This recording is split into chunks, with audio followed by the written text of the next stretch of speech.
Welcome, Wapham crew, guys, gals, ghouls, and other worldly beings. Let's climb aboard the mothership, secure our tinfoil hats, buckle down tight, and hold on loosely as we soar over the rocky tops of the La Platas on a rocky mountain high. Get sucked into the vortex of the Four Corners and settle down snugly at mile marker 420 in colorful Colorado.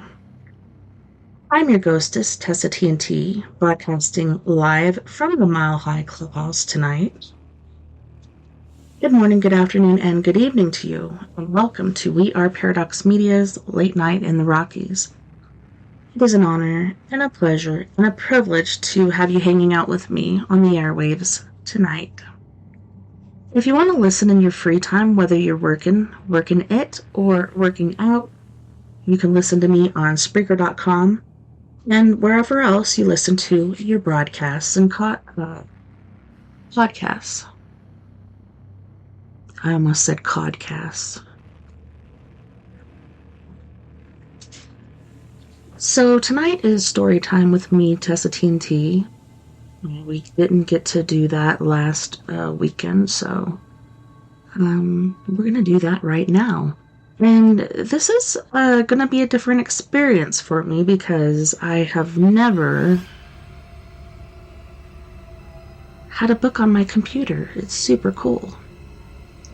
You still check it out from the library, but you just open the app and it lets you get into it. So the story we are reading today, it's a book. It's by Stephanie Waters. It's got illustrations by Kristen Solke, and it's called Forgotten Tales of Colorado.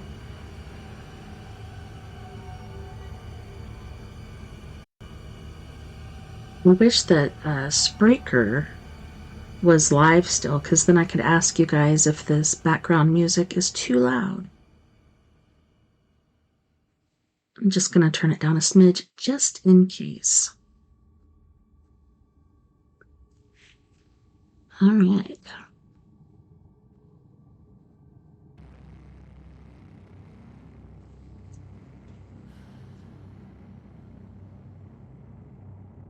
How do I... Okay.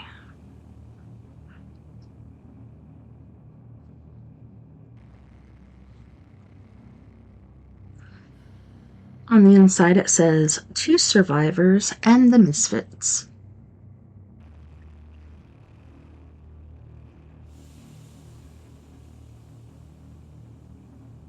We'll go ahead and read the acknowledgement here. Thanks again to the History Press and especially to my commissioning editor, Becky Lejeune, who went to bat for me once again. I would also like to thank my editor, Will Kellicott, and illustrator Kristen Solke, as well as the rest of the production team, for making me look smart. Special thanks to the people I interviewed and to my globe-trotting parents who passed on their spirit of wanderlust. Special thanks also to family, friends, Siddhartha, Mary Jane, and monkeys. Introduction. They say the truth is stranger than fiction, and nowhere is the adage truer than in Colorado. If you don't believe me, then just tune into the crazy cartoon South Park, which regularly makes fun of Colorado's quirky history. The Centennial State has always been known for its wild stories, perhaps because of its culturally rich diversity. Several different Native American tribes called Colorado home, and both French and Spanish flags flew over the region long before American colors were officially hiked up proverbial flagpole. Mining brought thousands of prospectors from all over the world, and storytelling around campfires became an integral part of Colorado's rich heritage. I have always enjoyed fabled yarns about Colorado, and I especially love visiting the Centennial State's many ghost towns, quirky roadside attractions, and oddball museums. My interest began as a youngster when I saw a stuffed two-headed cat exhibited at the Wonder Tower Museum in Genoa.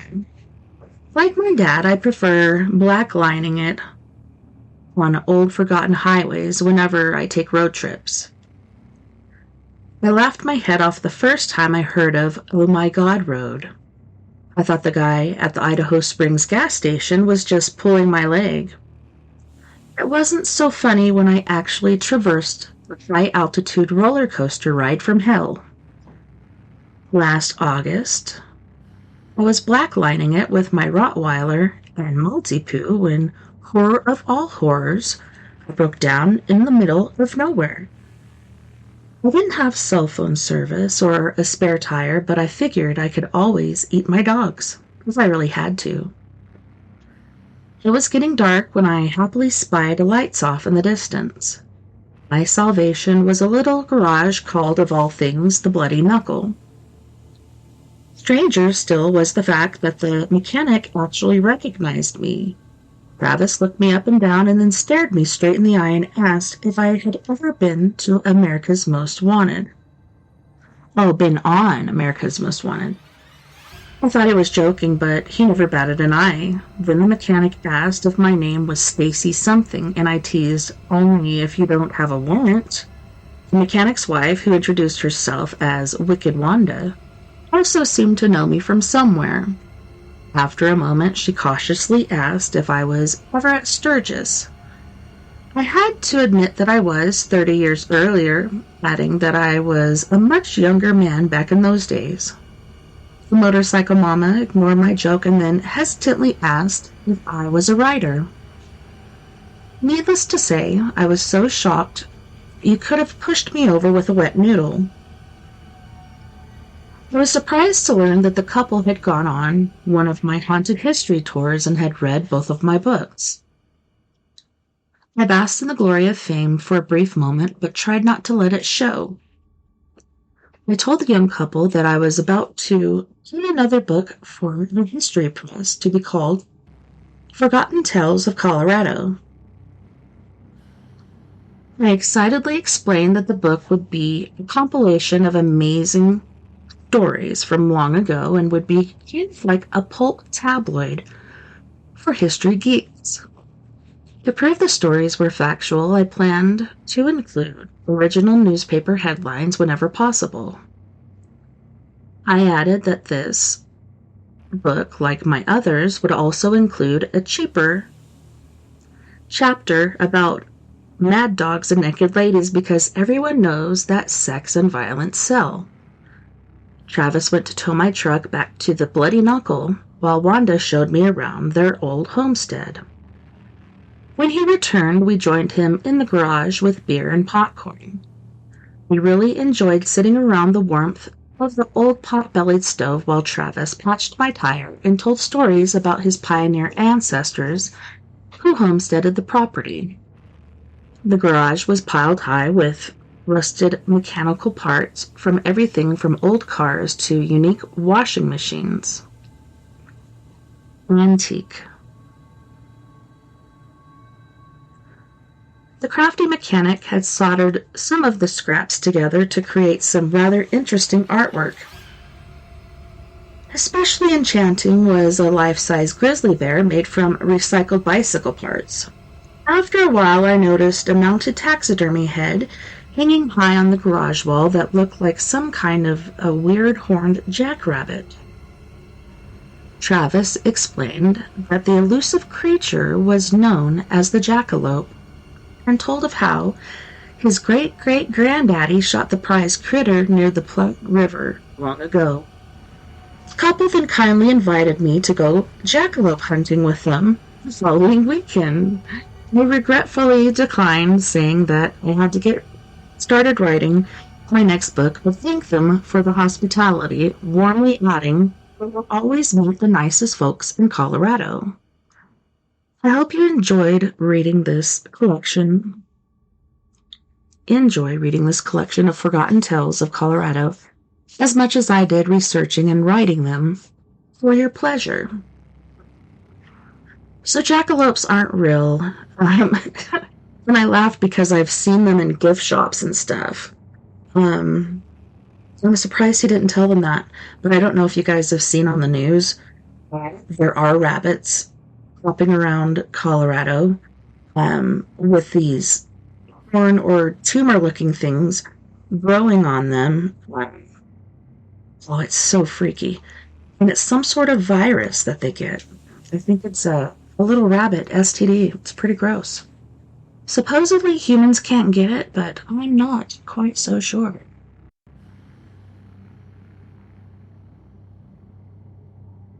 Chapter 1. Hunt and Prey. There is only one step from the sublime to the ridiculous. Napoleon Bonaparte. When the hunter becomes the hunted, there is a problem. Wild animals kill hunters every year in Colorado. Yet the sport still grows in popularity. Elusive creatures are the most sought after, and when mounted as trophy heads, demand top dollar. Serious collectors of taxidermies are always looking to buy the mounted head of a horned rabbit known as the jackalope, or in Latin, Leptis temporalitalis rabbit, known as the jackalope. These cute bunnies seem harmless, but don't be fooled by the innocent look of this depraved fiend. The jackalope is well known for its little sharp teeth and painful venomous bite. It makes you wonder why anybody would want to hunt such a dreadful creature, especially since there is not much meat on their scrawny bodies. Those lucky few who have actually tasted the tender flesh of the jackalope say that it is as succulent as Primeville, in that sipping its milk is like drinking the nectar of the gods. Even today, outdoorsmen will tell you that they enjoy the challenge of hunting jackalopes over any other wild beast in Colorado. The little varmints are well known for their uncanny ability to mimic human voices and elude their predators by hiding in shrubbery and yelling phrases such as, "I saw him go that-a-way," and "Run, rabbit, run." Cowboys on the trail used to tell of how jackalopes like to hide in bushes around the campfire and sing backup while they strum the guitar, a trick that the common, ignorant prairie dog could never master. Most of the time, the cowpokes didn't mind harmonizing with the horned bunnies, just as long as they kept a safe distance. After breaking camp, some of the cowboys would leave behind scrambled eggs, pancakes, and a sip of whiskey as an offering to the mercurial varmints for not killing them in their sleep. While every year thousands of hunters roam Colorado in search of elusive wild game, few of them have ever caught the sneaky Rocky Mountain snipe. Oh, here we go. The best time to hunt one of these tricky critters is at night during mating season. Rocky Mountain snipes only mate during violent electrical storms. Perhaps this hazardous habit explains why they are so few in number. No doubt these nocturnal creatures are extremely difficult to capture, being that they are quick to the eye and slippery to the touch. So it was a huge surprise when a Greek agricultural student in Fort Collins captured 3 on one November night in 1912. The startling news made front-page headlines in the night in 1912. And it was in the Denver Post, which shouted, "Snipe hunter holds bag so well that he catches 3.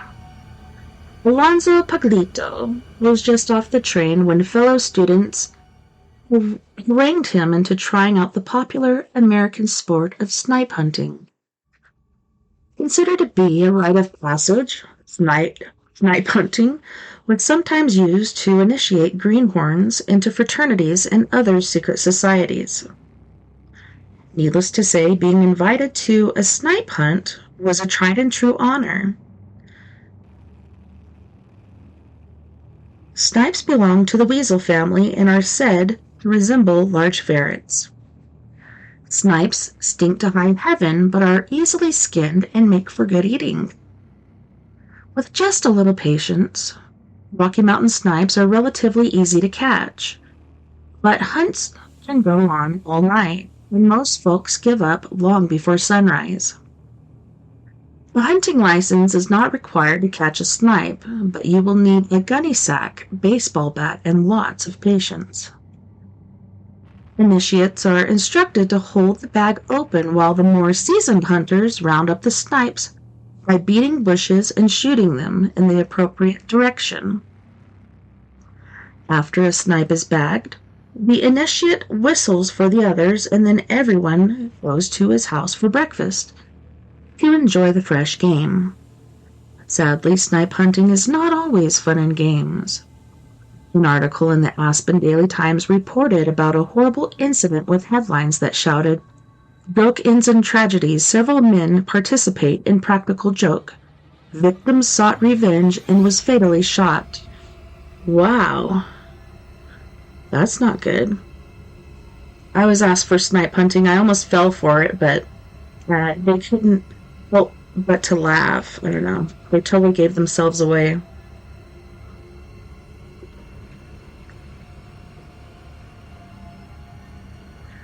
Canadians Robert Morgan and his brother had recently moved to Telluride and were pleased as punch when asked by fellow sawmill employees to join them that evening for a Rocky Mountain snipe hunt. After holding the bag for 6 hours in the freezing cold, the Morgan brothers realized that they had been duped. When the angry brothers went to the foreman with their complaints about the bullies, his gut-wrenching laughter only added salt to their wounds. The next morning, the Morgan brothers went to their co-workers' bunkhouse demanding an apology, but the men just chuckled about the tomfoolery. Robert Morgan had had enough of the mockery and pulled a gun. Sadly, the Canadian was not fast enough for the foreman, fatally shot him before he even had the chance to say, "I hate Rocky Mountain snipe hunting." If you haven't been to Telluride, it's beautiful. It's a beautiful little town. Chapter 2. Hook, Line, and Sinker. I never lost a little fish. Yes, I am free to say.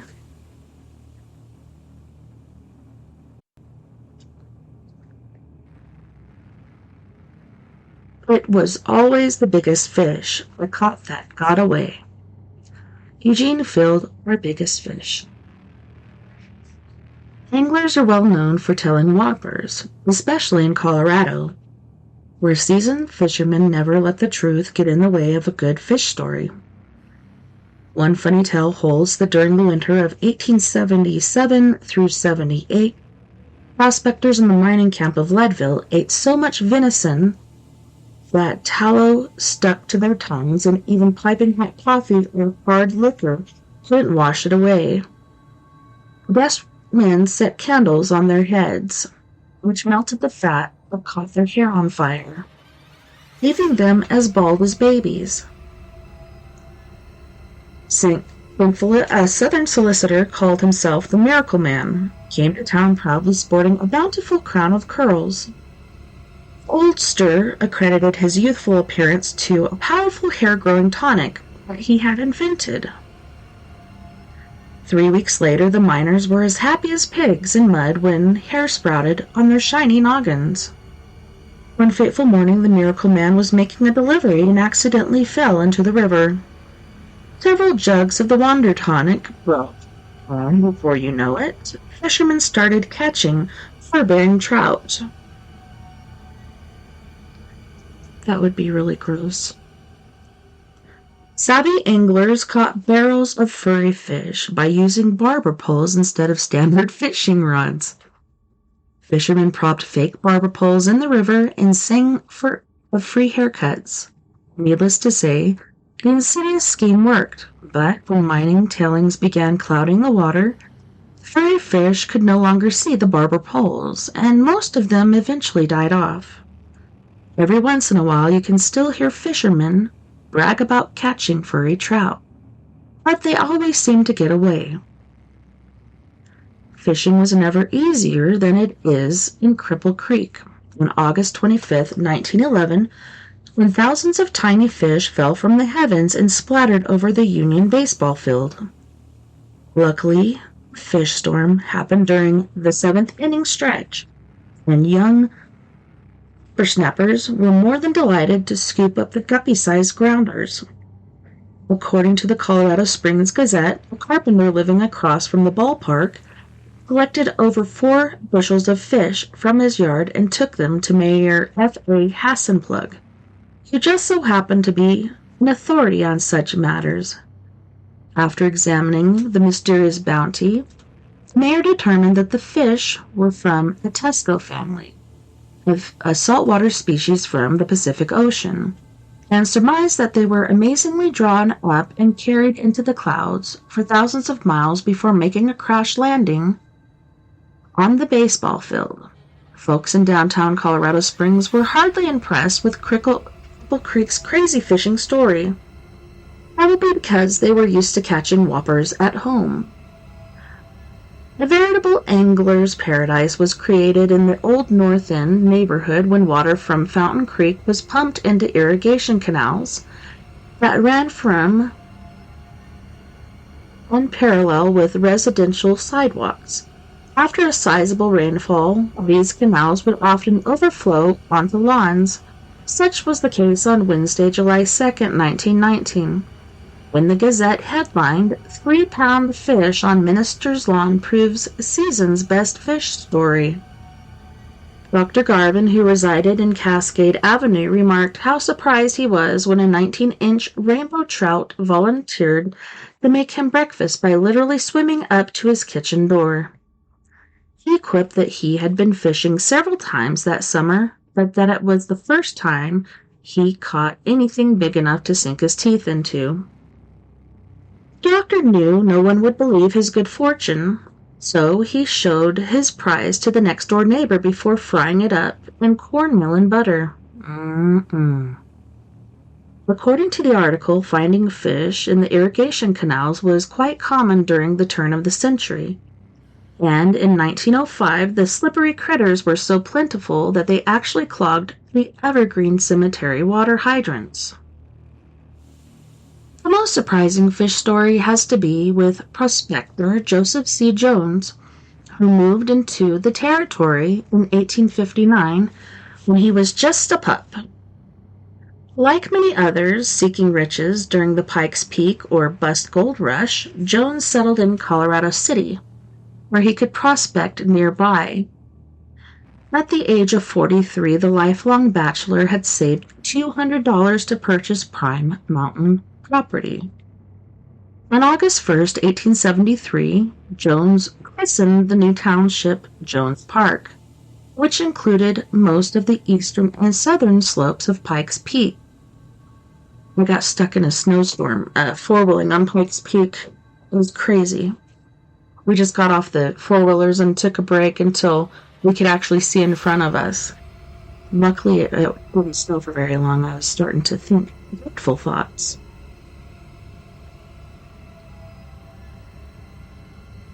Mr. Jones hoped to attract mountain climbing enthusiasts, so he built a small lodge near the trail to Pikes Peak. As the years wore on, rumors swirled that the aging prospector had gone mad, and folks refused to go near his lodge. One of these people was the Reverend R.T. Cross, who wrote about a memorable encounter that he had had with the owner of Jones Park in his autobiography, My Mountains, which was published in 1921. The Reverend recalled that he had first encountered the crazy hermit during a crystal hunting trip back in 1882. Despite his lunacy, Mr. Jones was quite hospitable and took great pride in showing off his rustic lodge, productive vegetable garden, and a unique fishing pond that he made by diverting water from Bear Creek. Inside the pond were dozens of native greenback cutthroat trout what he had pilfered from the South Platte River. Sadly, the crazy old hermit died a month later, unaware of the amazing contribution that he had inadvertently made to Colorado. According to a 2012 Gazette article, scientists were dumbfounded when a small pool of 70 native greenback cutthroat trout was found in a 4-mile stretch of Bear Creek. That particular strain of species had been declared extinct in 1937.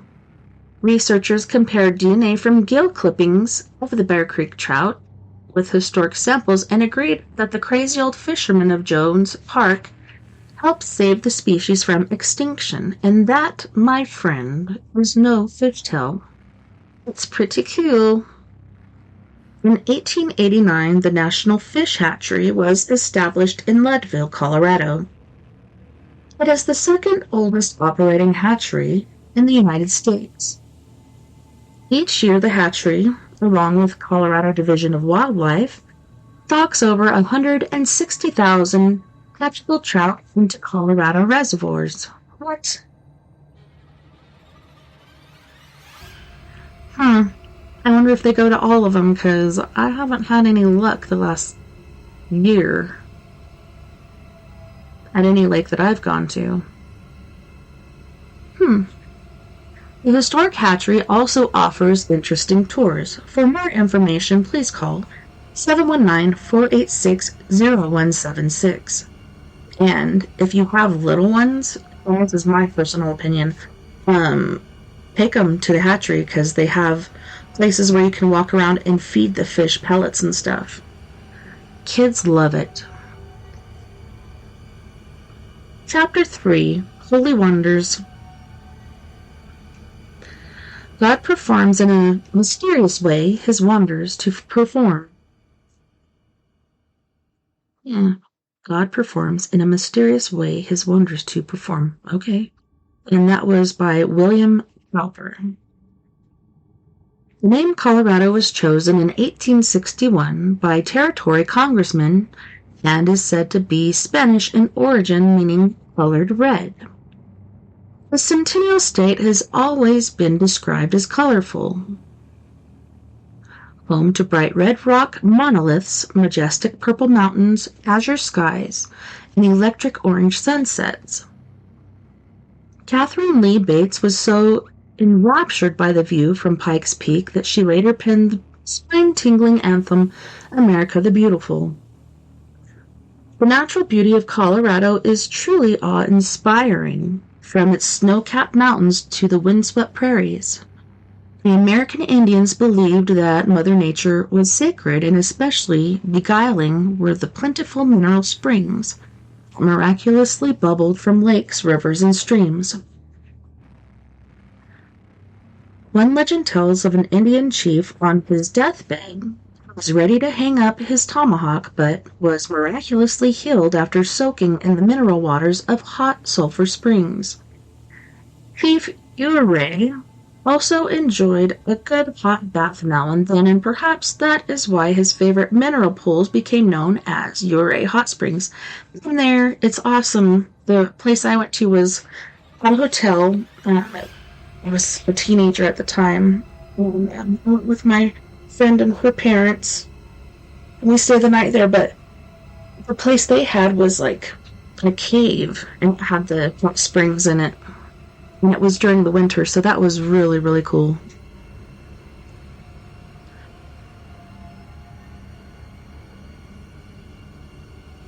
When the American Indians entered the valley named in honor of Algonquin Indian chief Manitou, it was considered sanctuary. Warring tribes knew to put down their weapons and wipe off their war paint, as the springs were a sacred gift from the gods. Earlier French trappers found baskets near the mineral springs that the Ute, Kiowa, Arapaho, and Cheyenne left behind as holy offerings. In later years, the mineral water was blessed by priests and used in religious ceremonies all around the world. A May 3, 1922 article in the Colorado Springs Gazette headlined, "Manitou Water for Christening." Water was a big concern to Mother Cabrini, who unknowingly purchased barren property on the east slope of Lookout Mountain in 1902. Not finding even a drop of dew was somewhat of a problem, as the land had been purchased for a girls' camp. The legend holds that after Mother Cabrini realized her dilemma, she prayed for guidance. One morning she awoke, bright-eyed and bushy-tailed, and climbed the mountain at sunrise. Upon reaching a shady grove, Mother Cabrini tapped her cane on a rock and confidently instructed the sisters to dig. Miraculously, as soon as the nuns rolled the stone over, water sprang forth from the ground to reveal a wondrous fountain of bubbling water. The sacred spring was housed in an 8,000-gallon tank generously donated by the nearby brewery of Adolf Coors. The miracle spring water has never stopped flowing, even through some rainless summers and winters with little snowfall. Many faithful pilgrims believe that the water is blessed with healing powers. They later built a shrine resembling the Grotto of Lourdes, France, or the sacred spring as a place to go to seek peace and guidance. In 1954, a stunning 22-foot statue called the Sacred Heart of Jesus was carved by an Italian artist and erected on the mountain. I've seen that. I saw that, I think, 2 years ago. The proud monument towers over the canyon and can be seen for several miles.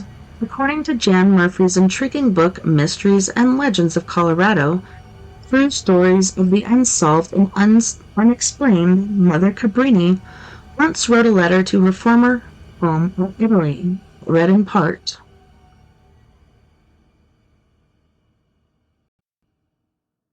Sorry, I had to stop for a second there and write down the name of that book. The name Colorado was never better implied than to this enchanting country, with these most beautiful natural parks, where the hand of man could never add greater beauty than which nature has erected it. In truth, here one exclaims spontaneously, "How wonderful is God in his works!" In 1912, after she was recognized by the Pope as having performed a true miracle, Mother Frances Xavier Cabrini was the first American citizen to become Catholic saint. In 1963, another strange miracle occurred when long-dead roses grown in the backyard of Colorado Springs neighborhood suddenly sprang back to life. The 6 long-stemmed American beauties were grown by Mrs. Rose Averson and were placed on her coffin during her funeral.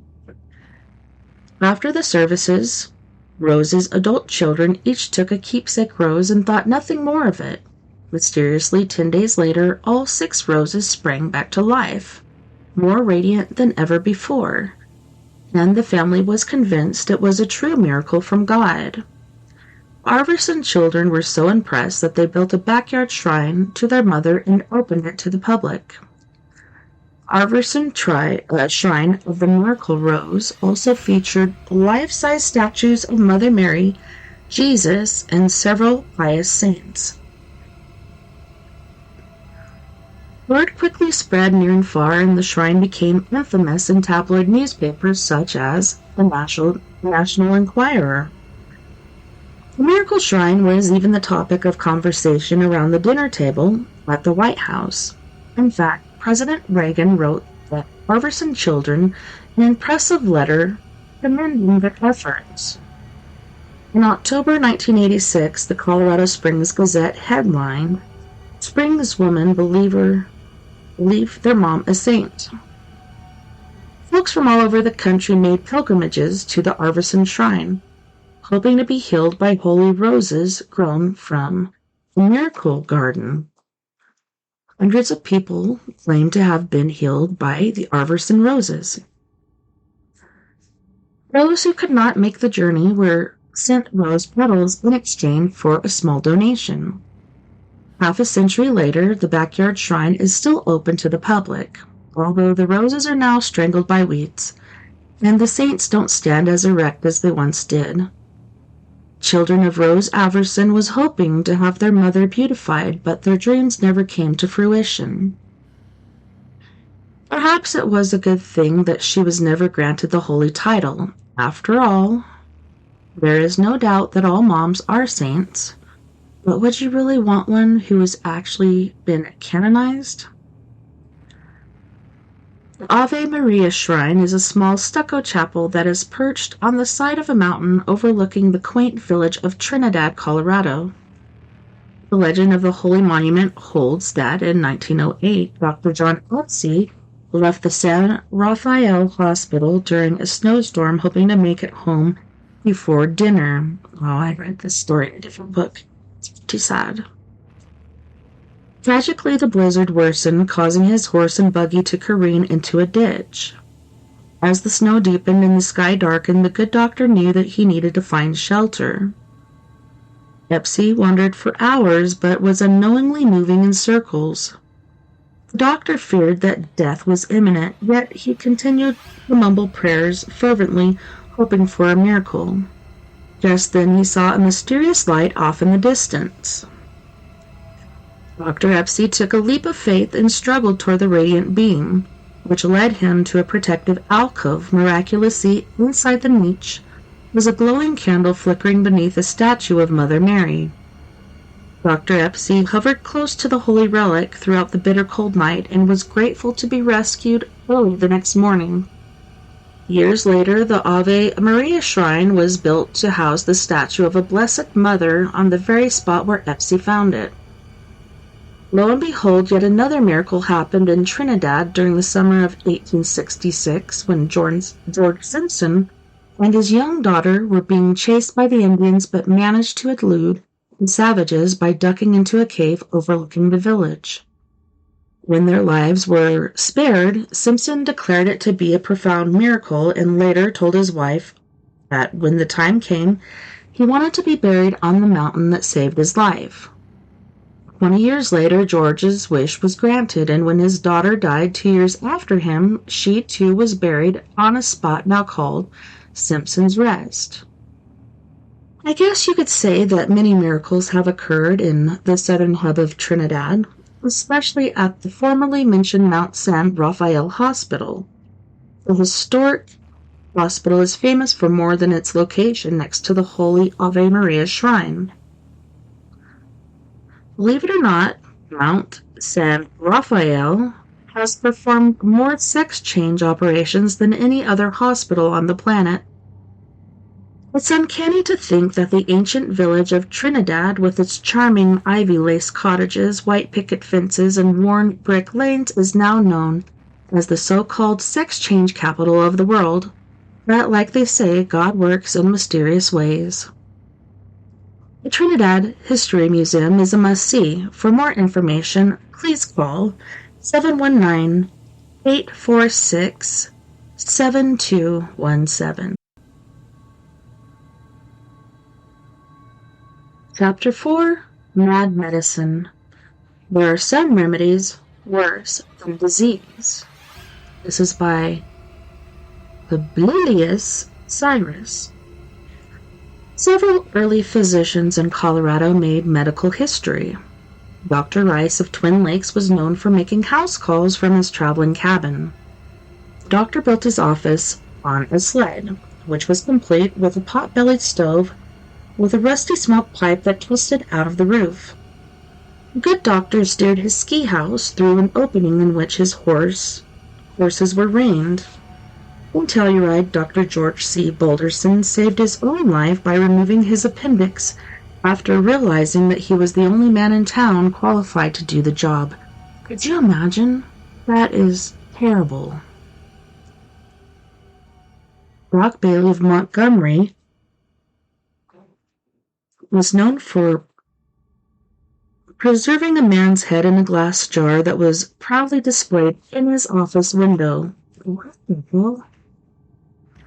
Folks around town joked that the pickled noggin belonged to a former deadbeat patient, but most thought the gruesome exhibit was just poor advertising. Decorated war hero Dr. Isaac Davis became better known as Dr. Frankenstein. after creating an authentic human mummy. Davis was the distinguished coroner of El Paso County, so finding corpses to experiment on was a piece of cake. And Lucky Tom O'Neill, Dr. Davis's first victim, was stripped, shaved, soaked in a secret sauce for 3 hours a day, and then strapped to a drying board. The dead naked man was then propped in front of the doctor's drugstore and allowed to dry in the afternoon sun, much of the horror of the townsfolk. Yet no one in Manitou could complain, as Dr. Davis was also the town's mayor and chief of police. Needless to say, finding a good doctor wasn't always easy in the early West. In fact, many physicians were unlicensed frauds. These unscrupulous con artists often dispensed homemade elixirs, were sometimes more hazardous than whatever ailed the patient. Such was the case reported in the May 11, 1911 issue of the Denver Post, which ran a story with the headline, "Indian Medicine Kills Rancher." The 23-year-old Woodland Park rancher known as Slim Jim complained that he was famished all the time. "It's happened to a Slim Jim."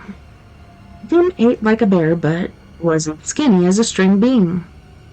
The doctor diagnosed the long-legged cowboy as having tapeworm living in his gut and quipped that it must have been at least 3 feet long, considering Jim's towering height. Hoping to cure the malady, the rancher's mother ordered a powerful potion from a witch doctor. The strange brew eliminated the monstrous tapeworm as promised, but tragically killed Slim Jim along with it. However, not all doctors were uneducated and corrupt. One well-respected pioneer physician was Dr. Susan Anderson, who hung her shingle in Cripple Creek for a spell. Dr. Susie was made famous in the television series Dr. Quinn, Medicine Woman, which was loosely based on her life story. Cripple Creek was also the first town in Colorado in which a licensed medical doctor sanctioned the use of Madstone magic, cure the deadly mad dog disease.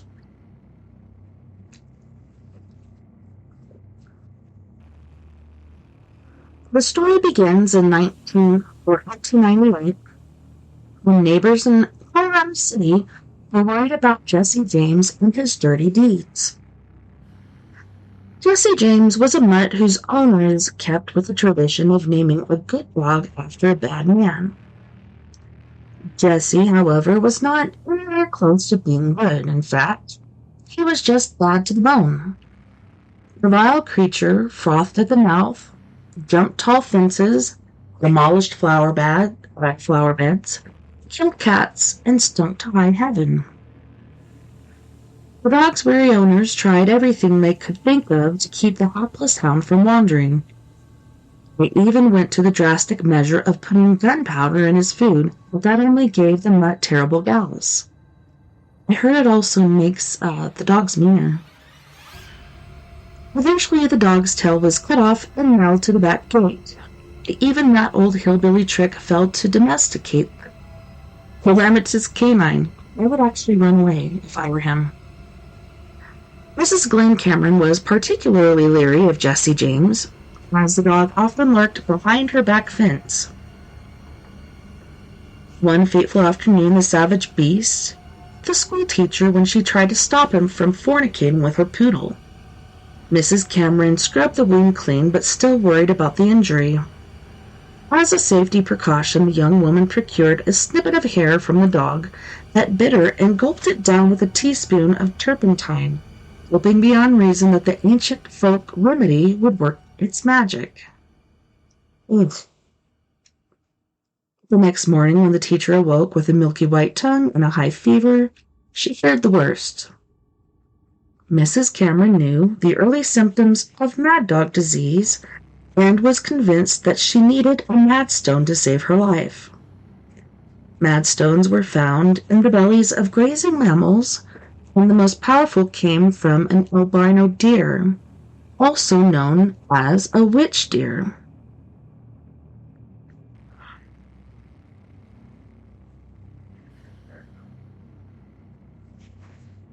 These mysterious speckled rocks were basically just balls of calcified hair, grass, and dirt. Some of these mystical stones were found when gutting an animal, but most were passed down from father to son or inherited from other family members. Needless to say, genuine madstones were prized family heirlooms and were well guarded and highly sought after. Despite being well educated, Mrs. Cameron believed in the power of madstones and was elated to learn of an old man living nearby who owned one. The school teacher boiled the palm-sized rock in a pot of sweet milk, just as the old man instructed. The milk didn't turn green like it was supposed to, and the madstone wouldn't latch on to the dog bite. When Mrs. Cameron returned the rock, she learned why it failed to work its magic. Apparently, the old man had paid big bucks for the treasure, unaware that madstones lost their magic if ever bought or sold.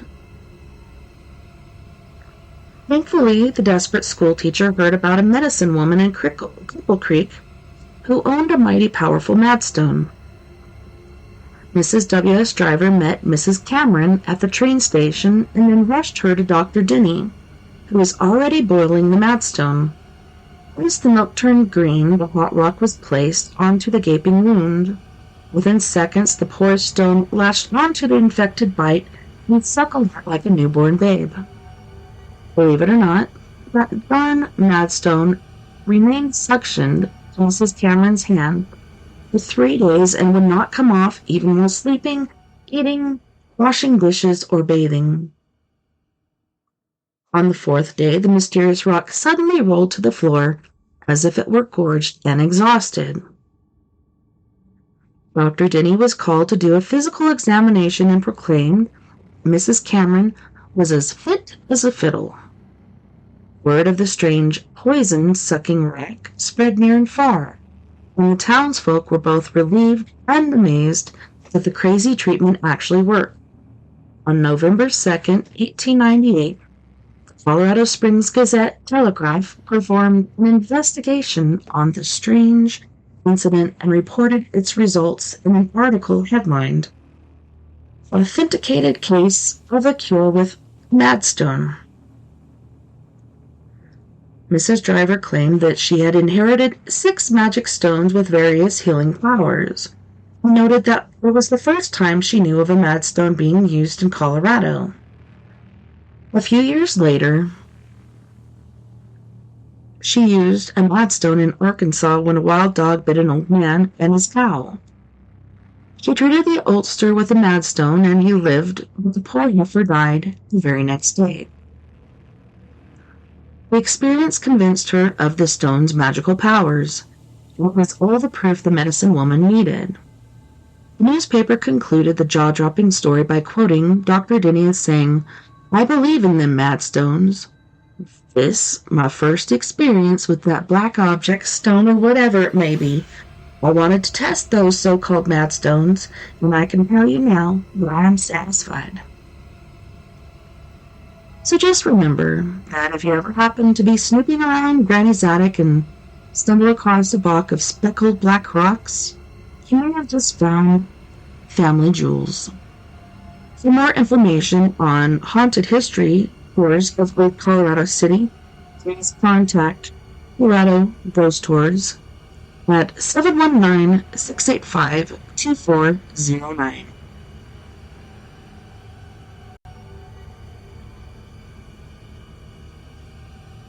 Chapter 5. The Ape Man and Bigfoot.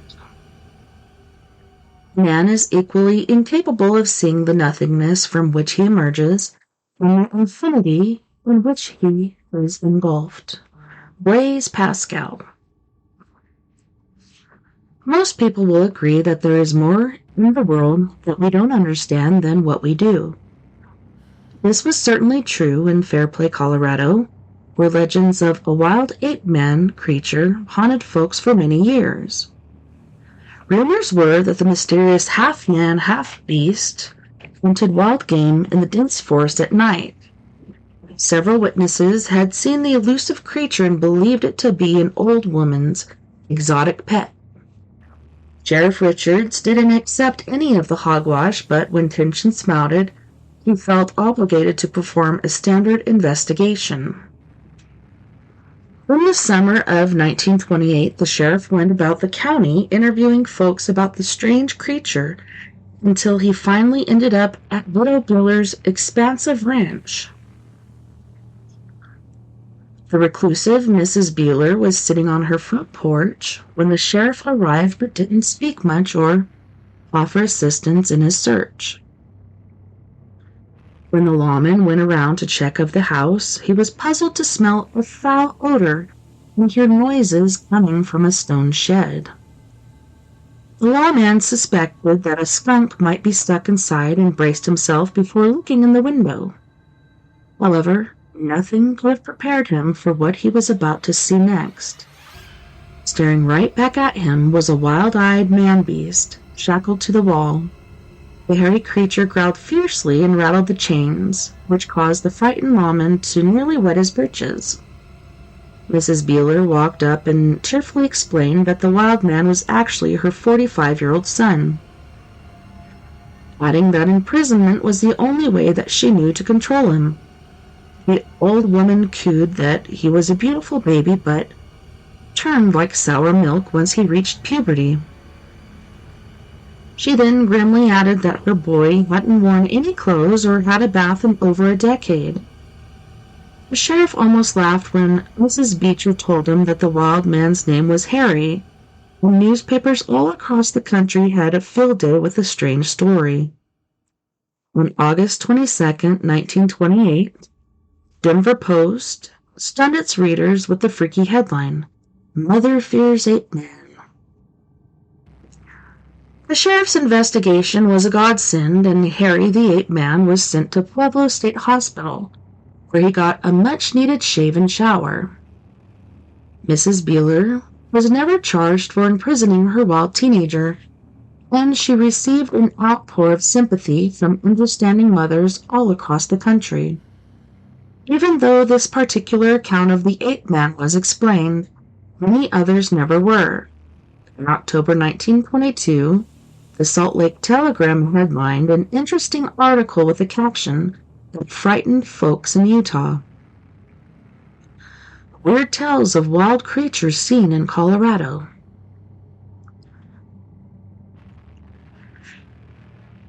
A wild monster was ravaging animals on the western slope of Colorado in the Nutrita Valley. I wonder if that's in Nutrioso.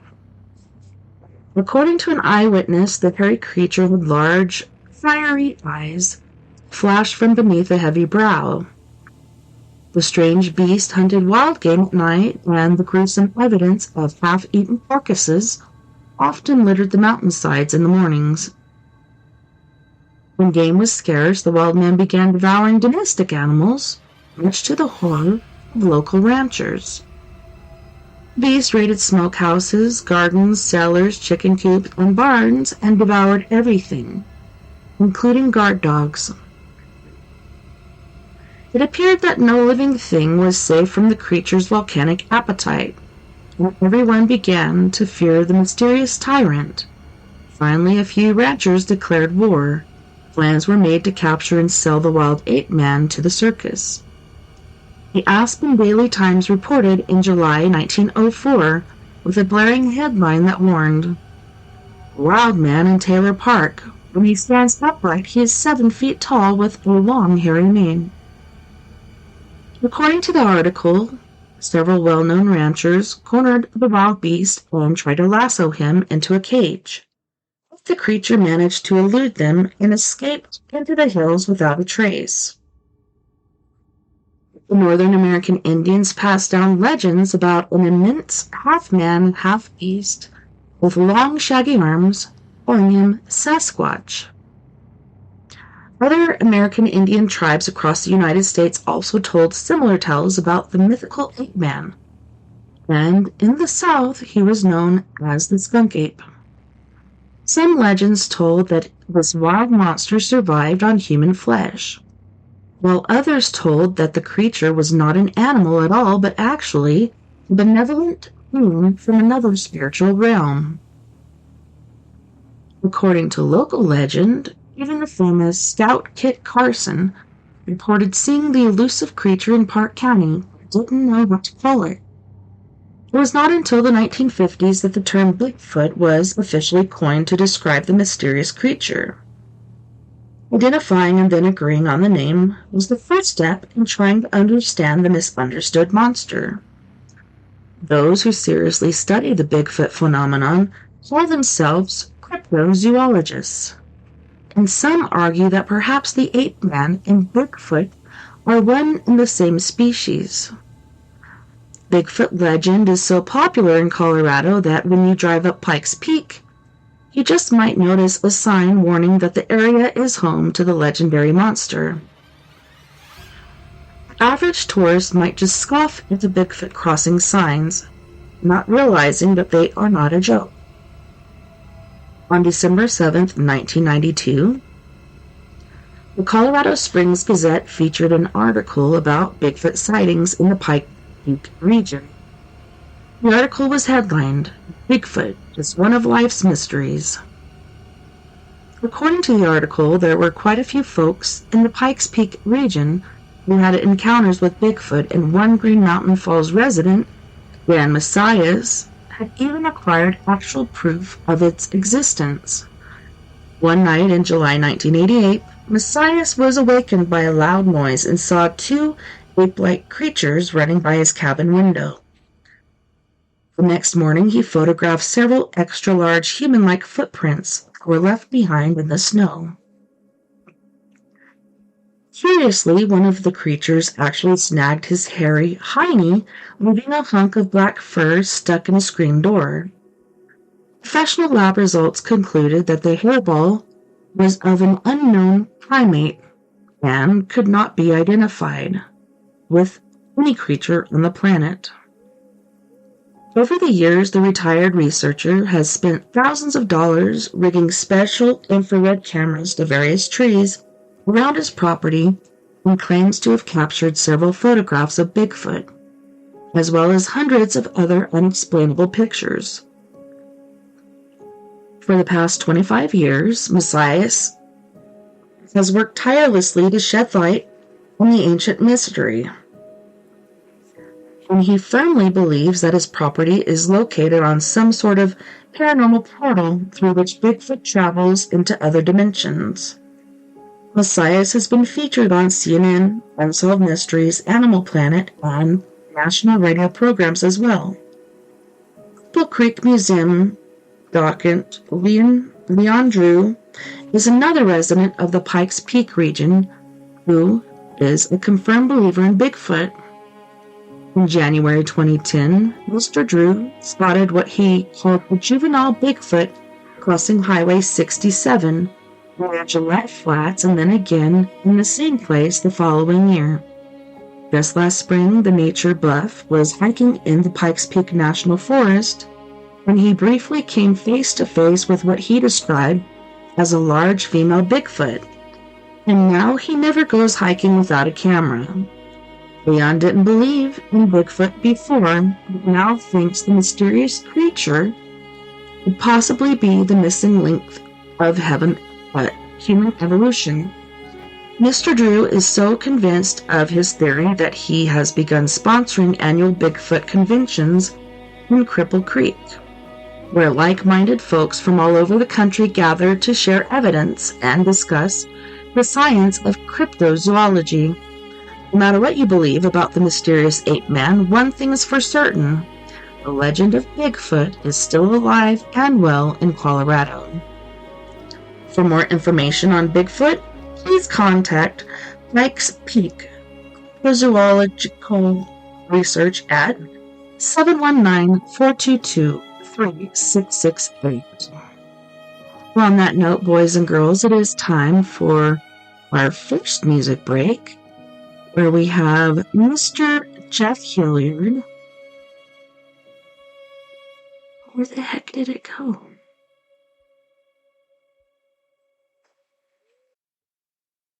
Alright, so Jeff Hilliard's going to be singing Silicone Wave, Molitude, Finger Bang Your Day, and Consensual Sex Fan. Don't go anywhere. We'll be right back after this music break.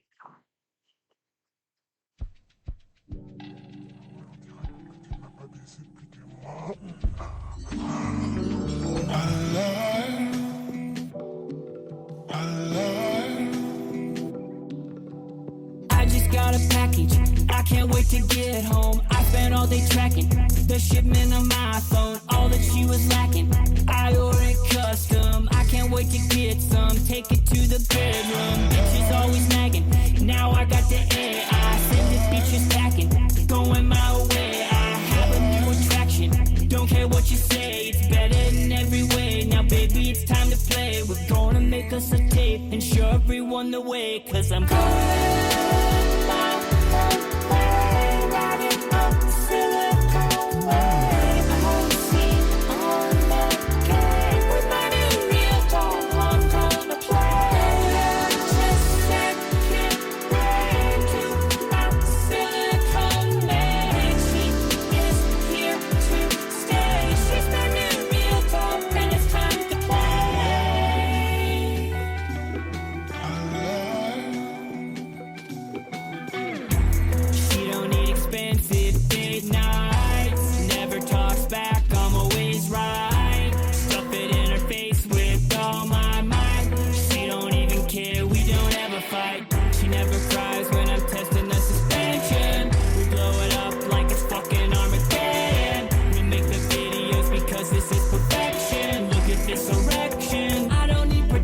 cause I'm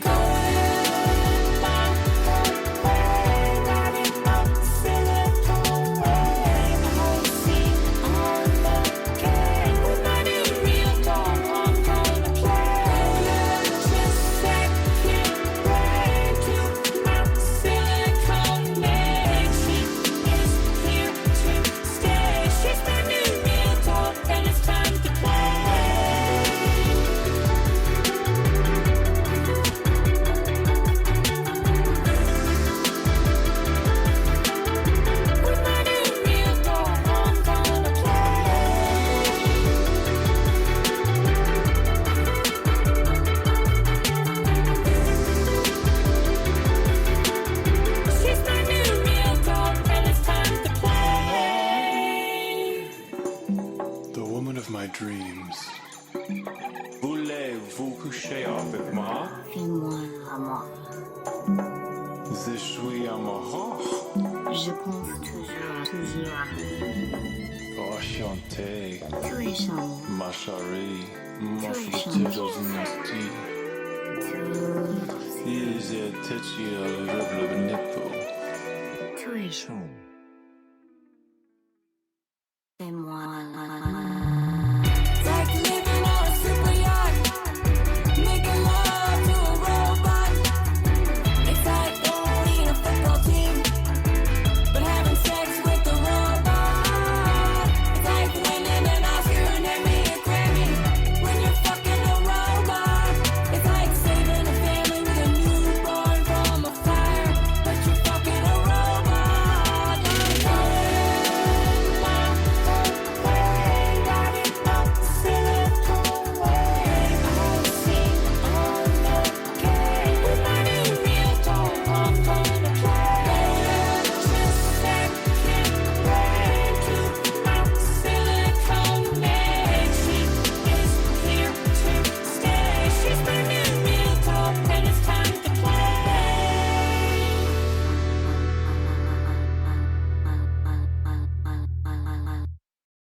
I got all the moves, got that multitude. You think it's wrong? Back of the head too long. Fuck that. Check these molar moves. You need a multitude. I can do no wrong. Back of the head long, never gonna cut it. All these hookers sweet on me.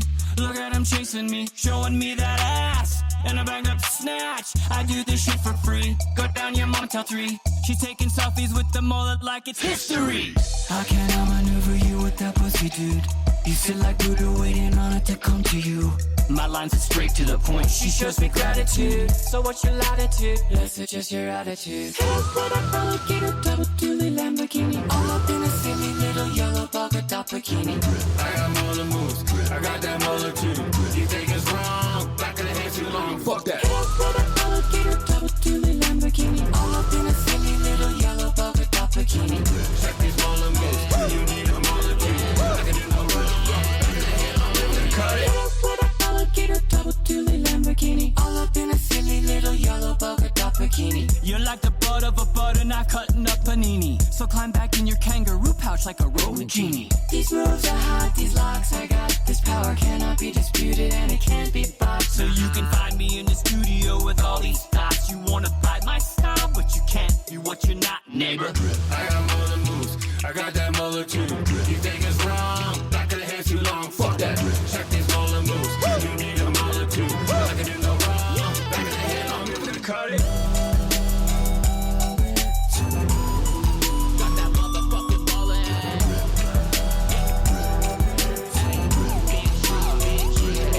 You wanna touch it? Yeah.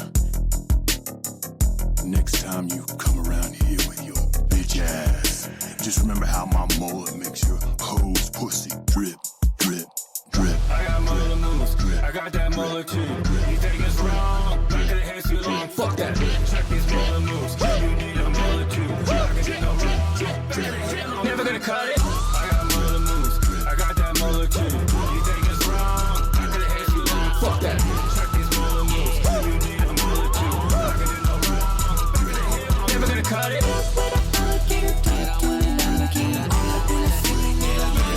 Never gonna cut it.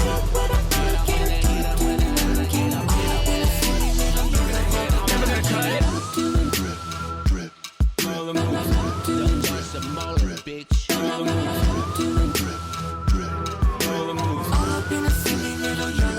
Never gonna cut it.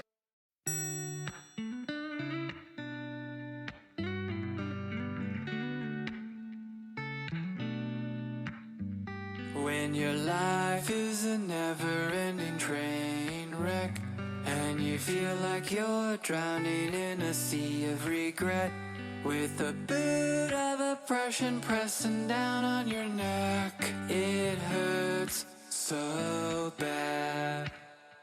When your overwhelming hatred kills your heart's desire, and reality starts looking like a dumpster fire, you start bitching to me, but you're preaching to the choir. You don't need to be so mad, 'cause sometimes we hurt, sometimes we cry, sometimes we're sure there's no reason to try.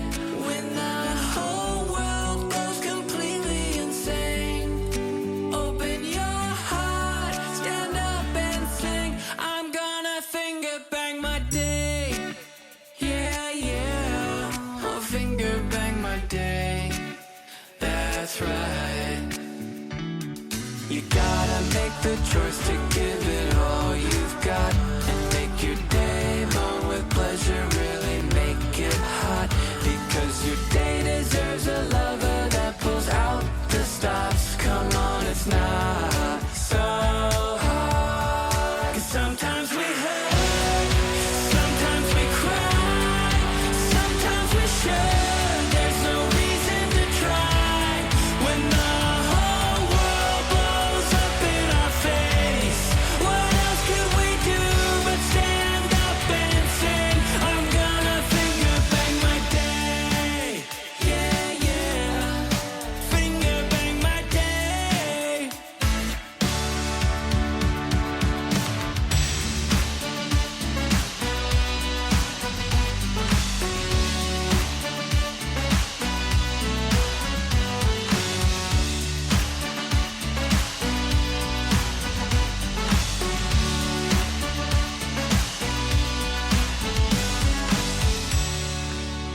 Hey, what are we really doing? We can't live in a world that has this much hate. We have to get honest with ourselves. We have to take stock in what our part is in all of this madness. We have to let go, and we focus on giving love, setting that intention.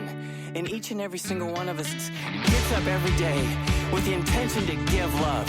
And we do it. We go out there and we give love every single day. Each one of us gets out there and makes love to our day. Giving our day a multiple orgasm.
between our love, like a pair of doves flying high above, where nothing can touch us, touching softly.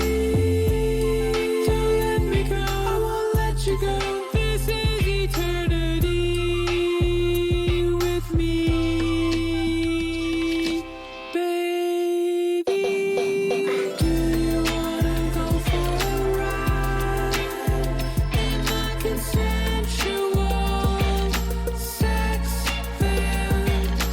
Do you wanna go for a ride in the consensual sex van? You don't have to be alone.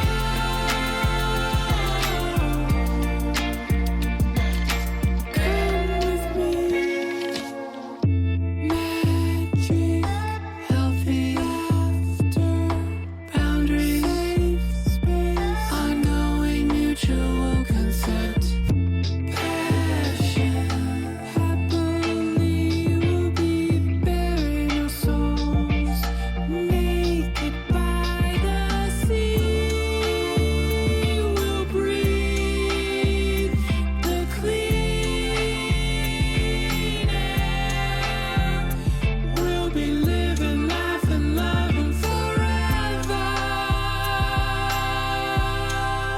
Baby, do you wanna go for a ride in the consensual sex van? Do you wanna go for a ride in the consensual sex van? You don't have to be alone anymore. We will be together forever in love.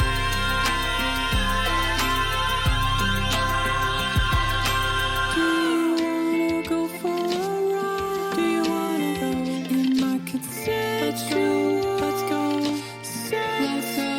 Let's go. Let's go. Let's go. Let's go. Let's go. Just get in the van.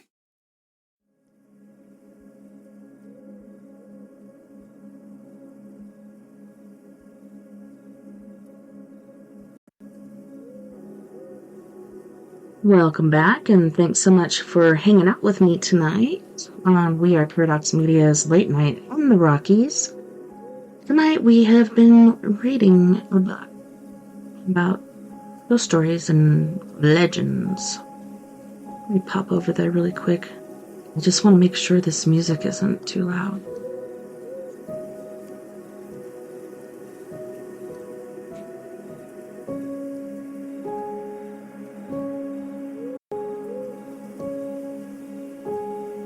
Forgotten Tales of Colorado. And that's by Stephanie Waters. Chapter 6. Tesla and Extraterrestrials. To confine our attention to terrestrial matters would be to limit human spirit. Stephen Hawking. Colorado is home to the most phenomenal but extremely dangerous lightning storms, some of which come out of the clear blue sky.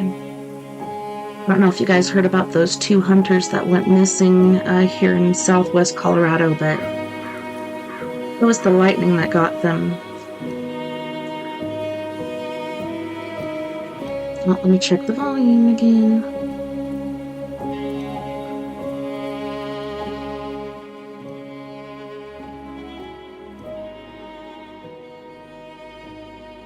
It should be good, I think. What do you think? Let me know. Let me know in the comments.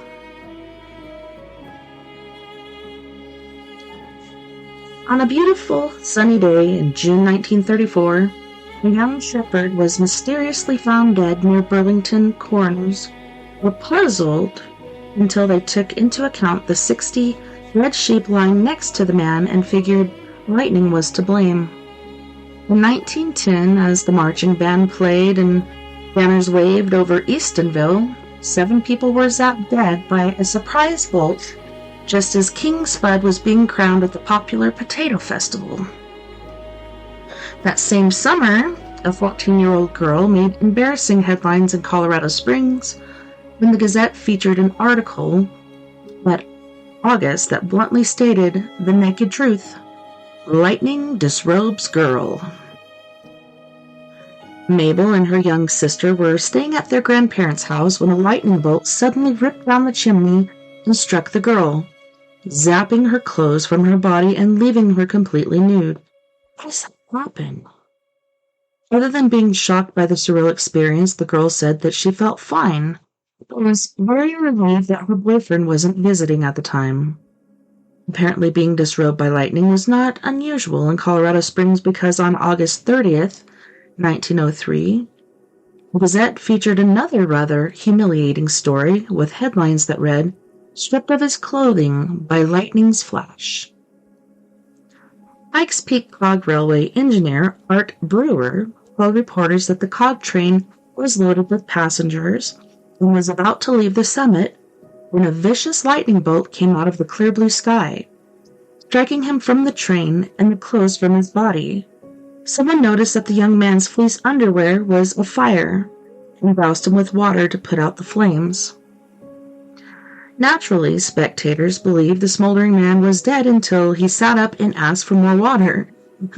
A concerned gift shop employee gave the engineer a cup of hot chocolate and propped the scorched engineer's cap back on his head. Art was redder than the Navajo blanket wrapped around him, but took the embarrassing situation in stride. As the engineer drove the tourist back down the mountain, he made jokes about his ridiculous impromptu uniform. Reporters who had already lined up and were awaiting his arrival asked what it felt like to be struck by lightning.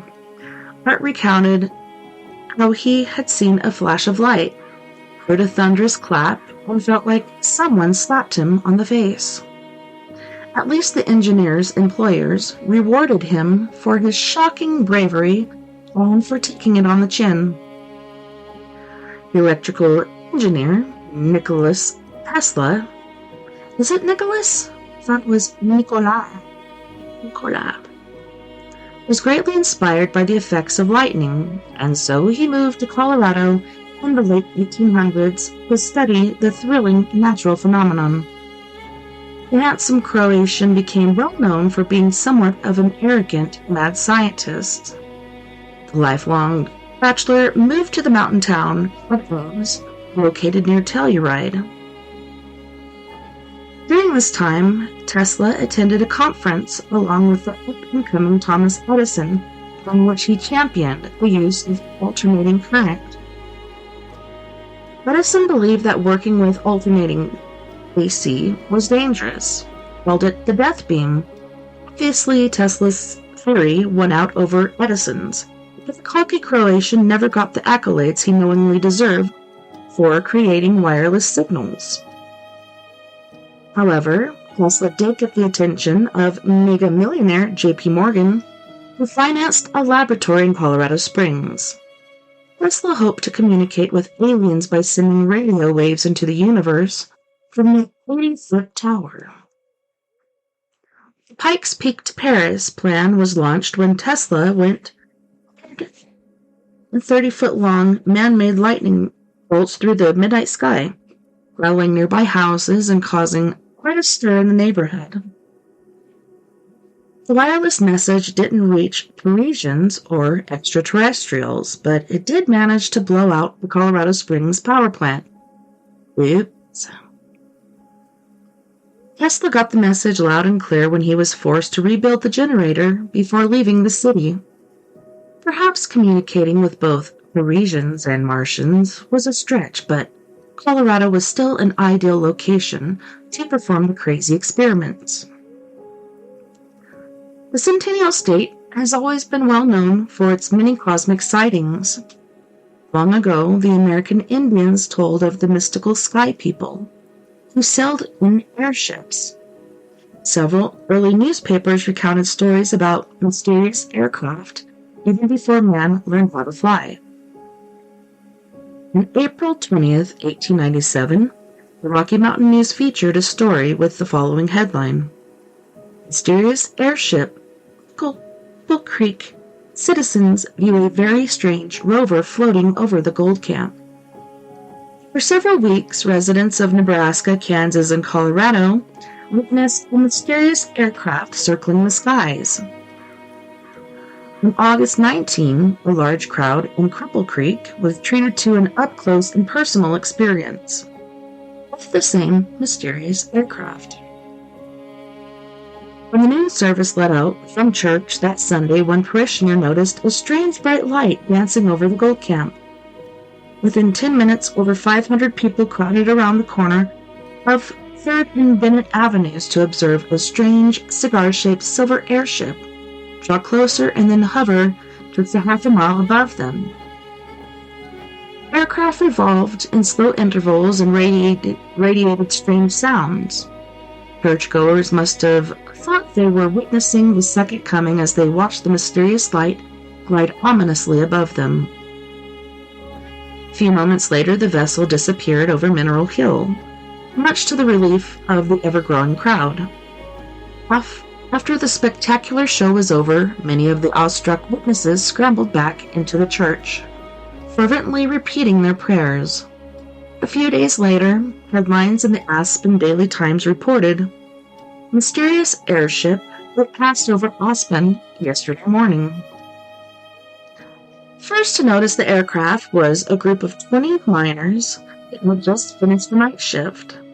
Not a star could be seen as the snow fell that early morning, but a strange, bright light was observed hovering just above them. Several of the men noted how intense the light was and that it was bigger and brighter than a locomotive's headlamp.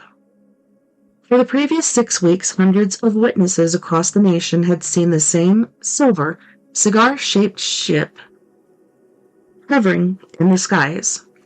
A farmer in Kansas reported that he accidentally came upon the airship when it was resting in his wheat field, but that he didn't notice it until it frightened his mule, which threw him in a ditch.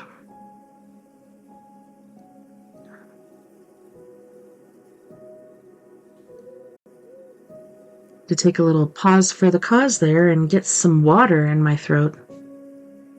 Alright, the bewildered farmer watched in awe as the strange airship rose straight up from the ground and into the heavens within seconds. Government officials explained the mystery by stating that the vessel was just a kite used to measure meteorological conditions.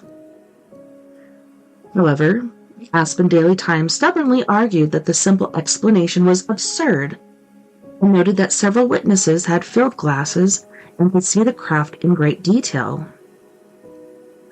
Hot air balloons were ruled out as an explanation because they cannot stop or change direction, and they intermittently flashed fire from the hot air pump rather than a constant stream of light, as described by witnesses.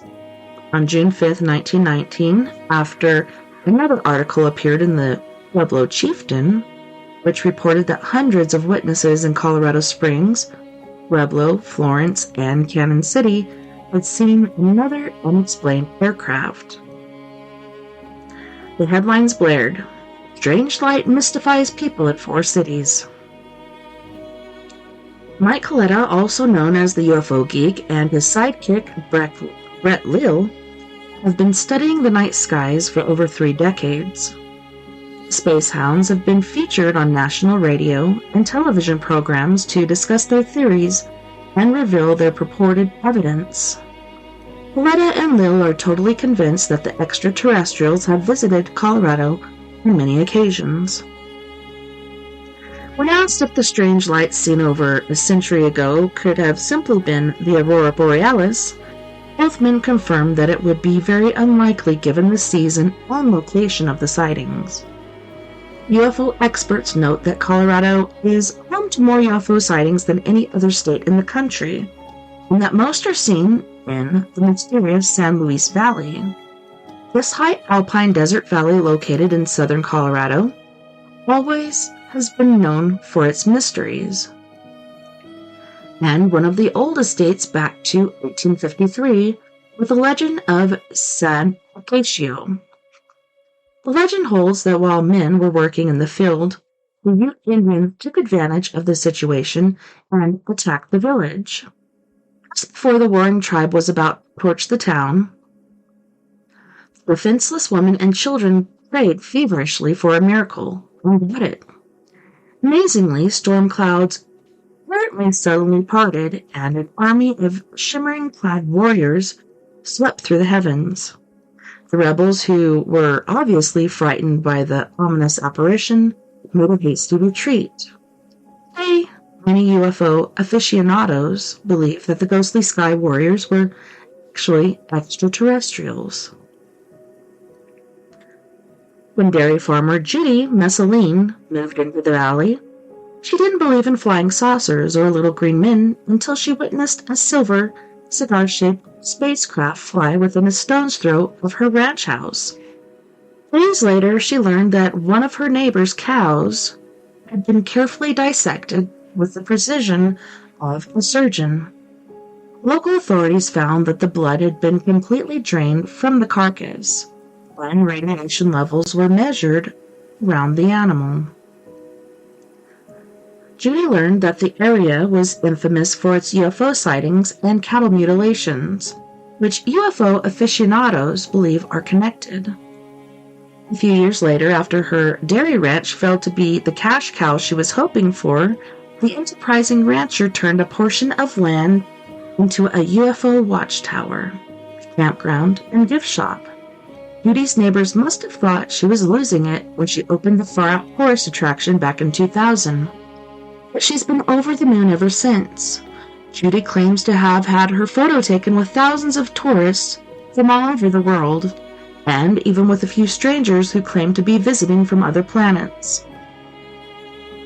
If you think about it, extraterrestrials visiting Colorado sounds plausible since it's always been a vacation hotspot.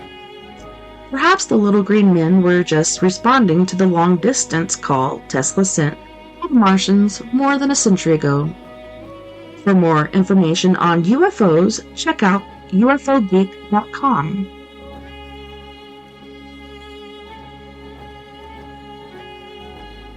Chapter 7, Treasure Tales. Riches are gotten with pain, with care, and lost with grief. And that is by Anonymous.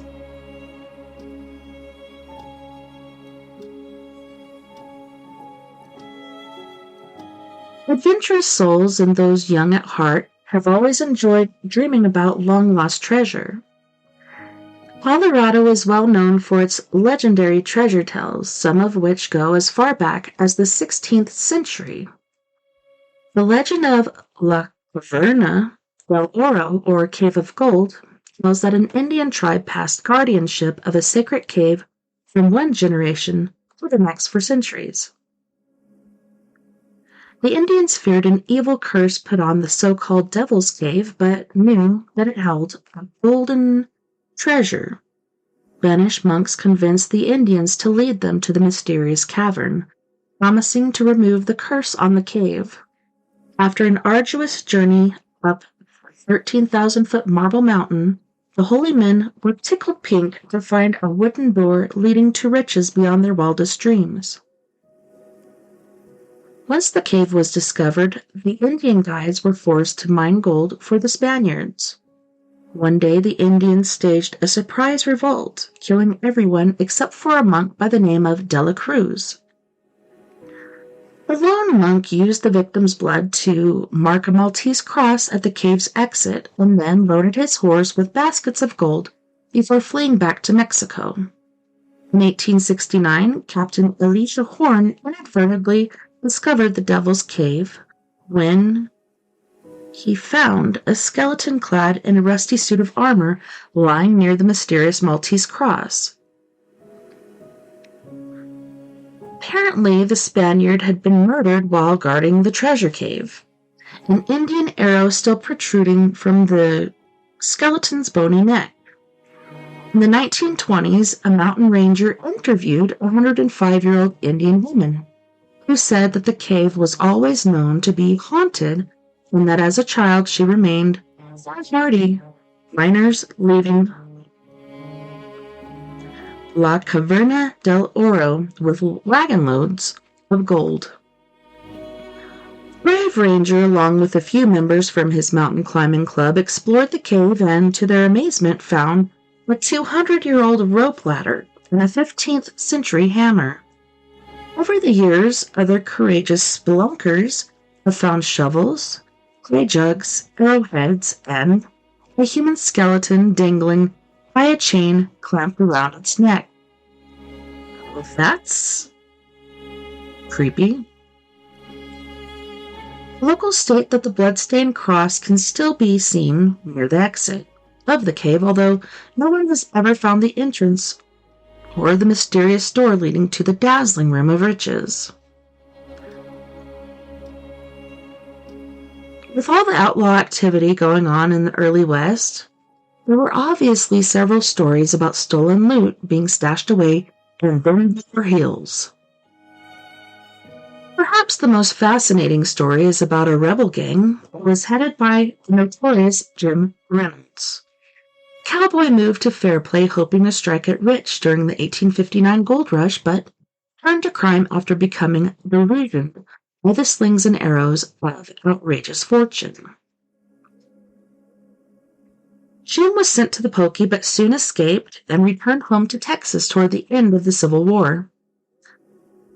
The renegade convinced 20 or so ruffians to join his crusade to raise money for the flailing Confederacy. The merry band of thieves who were full of piss and vinegar took the road to perdition, all the way to Colorado. Bandits delighted in robbing stage lines, wagon trains, and travelers along the way. Legend holds that the infamous bandits stashed a bank box filled with gold coins at their hideout on Kenosha Pass near Fairplay. One night, the camp was raided by law dogs, and Jim's right-hand man was killed and hastily buried under a tree. A buck knife was stuck into its trunk as a marker. Not long after, Jim Reynolds and a few gang members were sent up the river. However, the Union sympathizers who were supposed to be escorting the felons to prison secretly executed them along the way. A few years later, $80,000 in gold was found, buried in an old fruit cellar on the Girard Ranch. That is crazy! The gang sometimes hold up, and many believed it was a small token of gratitude from the notorious Reynolds gang. 20 years ago, a man was hiking near Handcart Gulch when he stumbled upon a primitive corral and found a rusty bucket knife stuck in a tree. Buck knife. The history buff guessed that it was the old outlaw camp, and after the word got out, treasure hunters scoured the area, but the buried loot was never found. Pretty sure they just buried the dude and didn't bury the gold there.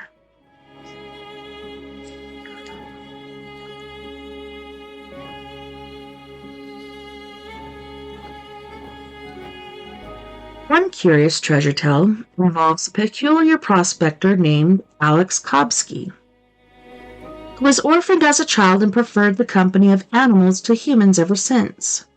When he was still wet behind the ears, Kobsky began prospecting near the village of Lavetta, where he made a few small claims over the years. All the women in town, whatever the handsome and mysterious bachelor, but Kobsky never acted interested in women or friends of any kind. The solitary man eventually had a family of his own, 2 goats, a burro, and a couple of cute chicks, who all shared his humble straw bed.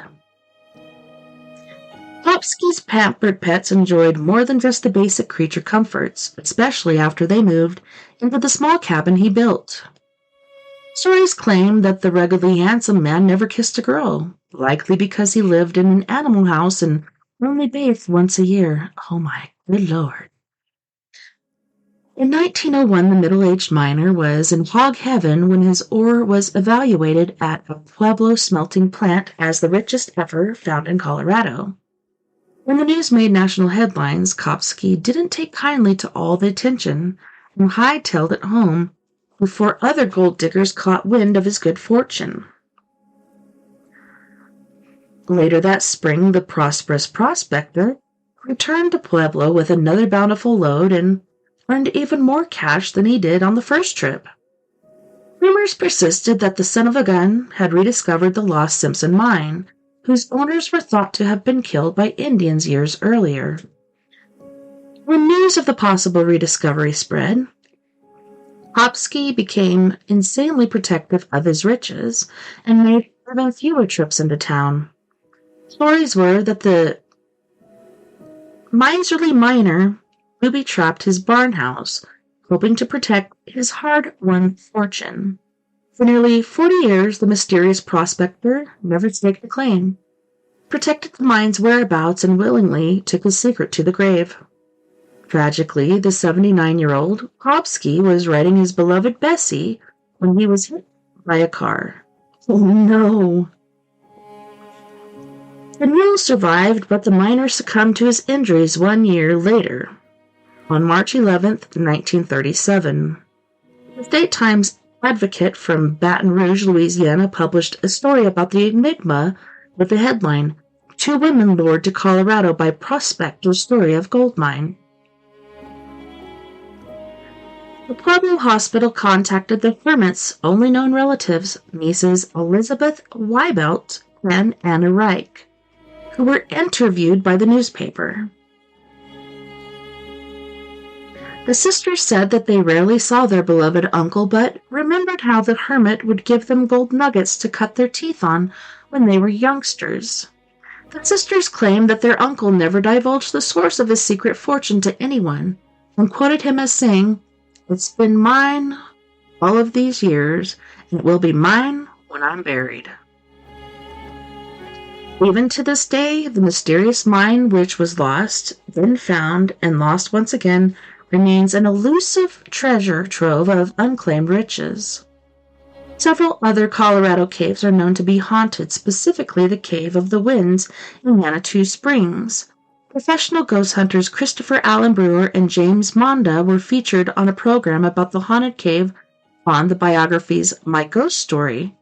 You can reach them at thespiritchasers@blogspot.com.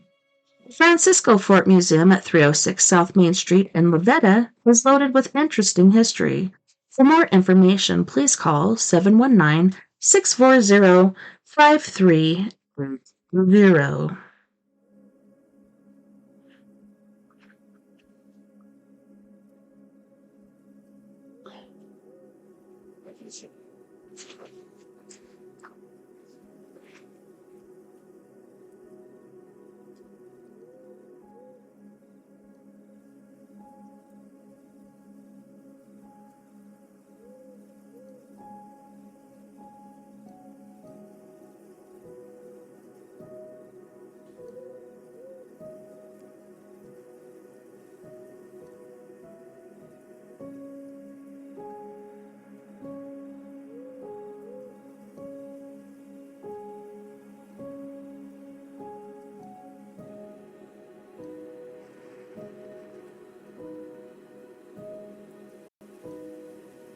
Chapter 8.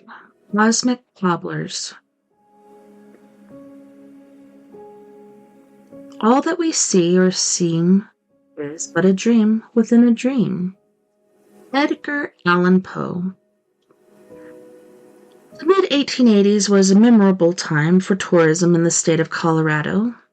Colossal 9-story ice palace was constructed in the mining town of Leadville. The attraction spread over 5 acres and included a restaurant, ballroom, indoor toboggan runs, and an indoor ice skating rink the size of 2 football fields. What? That's crazy.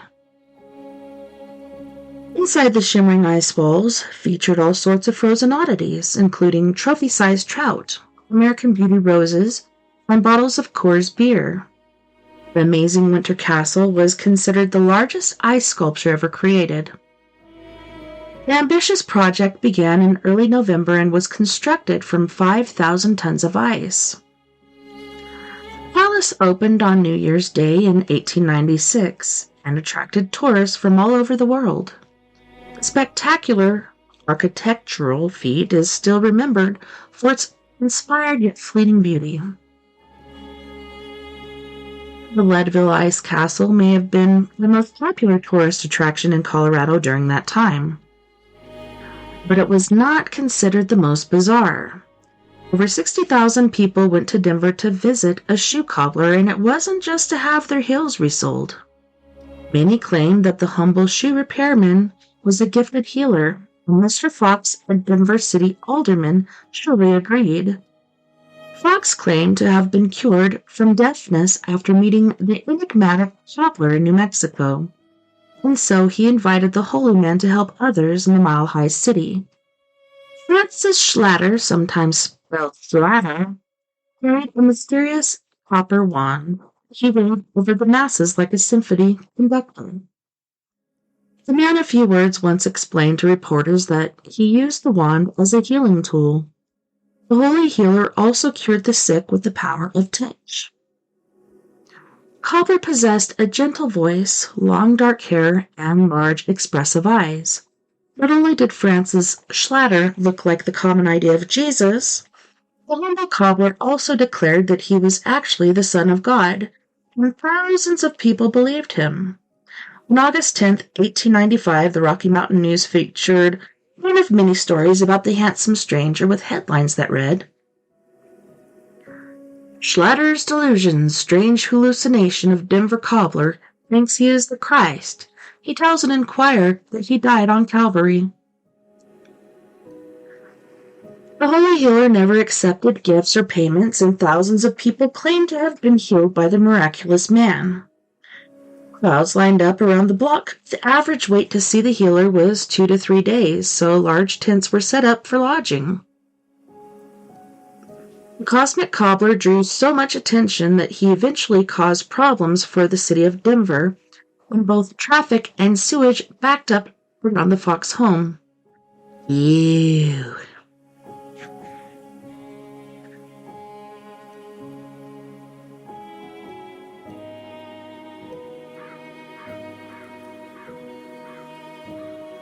In November, the Jesus wannabe suddenly left Denver, leaving behind only a note explaining that his Heavenly Father had called him home. Francis Schlatter was later seen in other big cities in which he also healed the masses and backed up sewage lines. For years, there were several imposters claiming to be the Holy Wonder, but it was generally believed that Schlatter died alone in 1897. It was reported that his skeleton was found lying next to the mysterious copper wand on a lonely hillside in New Mexico. Interestingly, there was another cosmic cobbler who became known in Colorado. It wasn't because he claimed to be the Holy Ghost. Are you on your body? Sorry, my daughter came in and I had to see what she needed. Alright, where were we?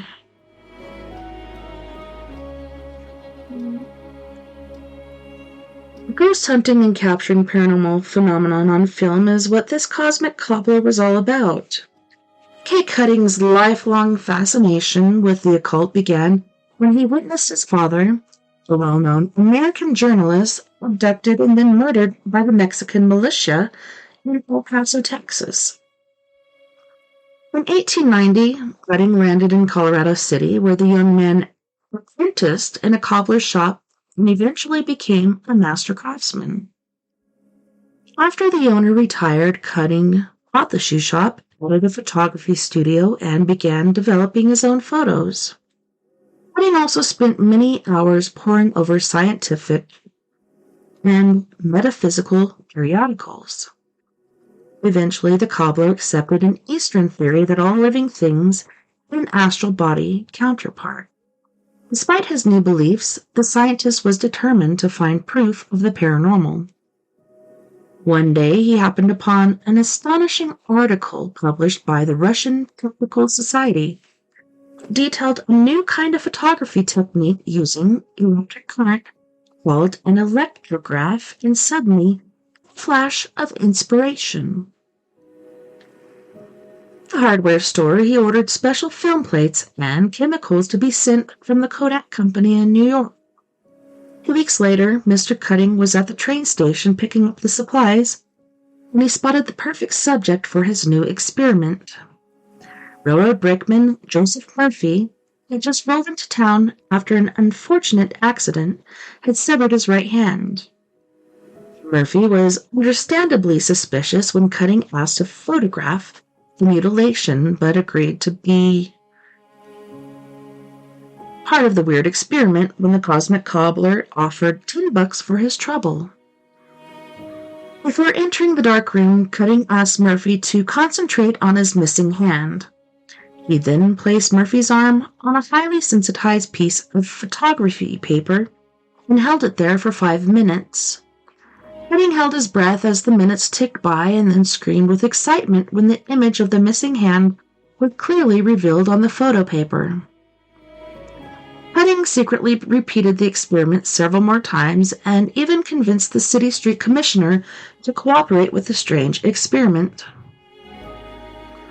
On March 4, 1906, A.K. Cutting made national news when the Colorado Springs Gazette reported about the visionary man's experiment.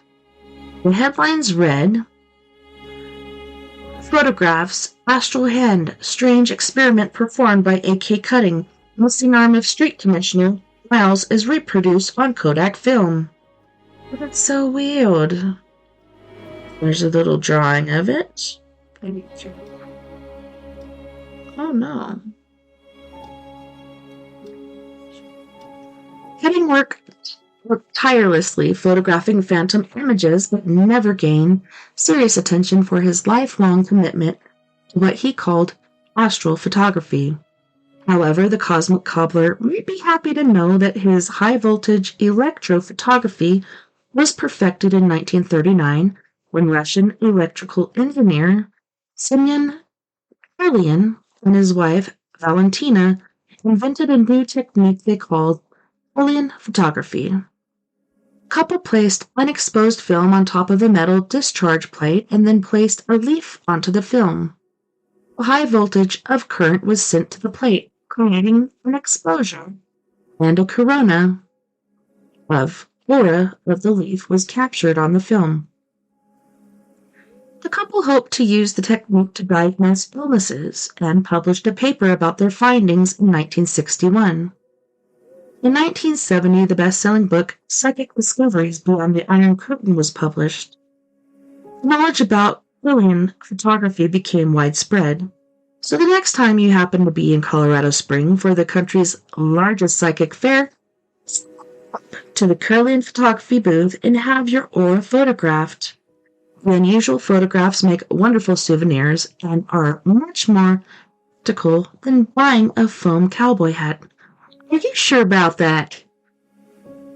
For more information about A.K. Cutting's photography lab in Old Colorado City, contact Colorado Ghost Tours at 719-685-2409 or visit their website www.coloradoghosttours.net.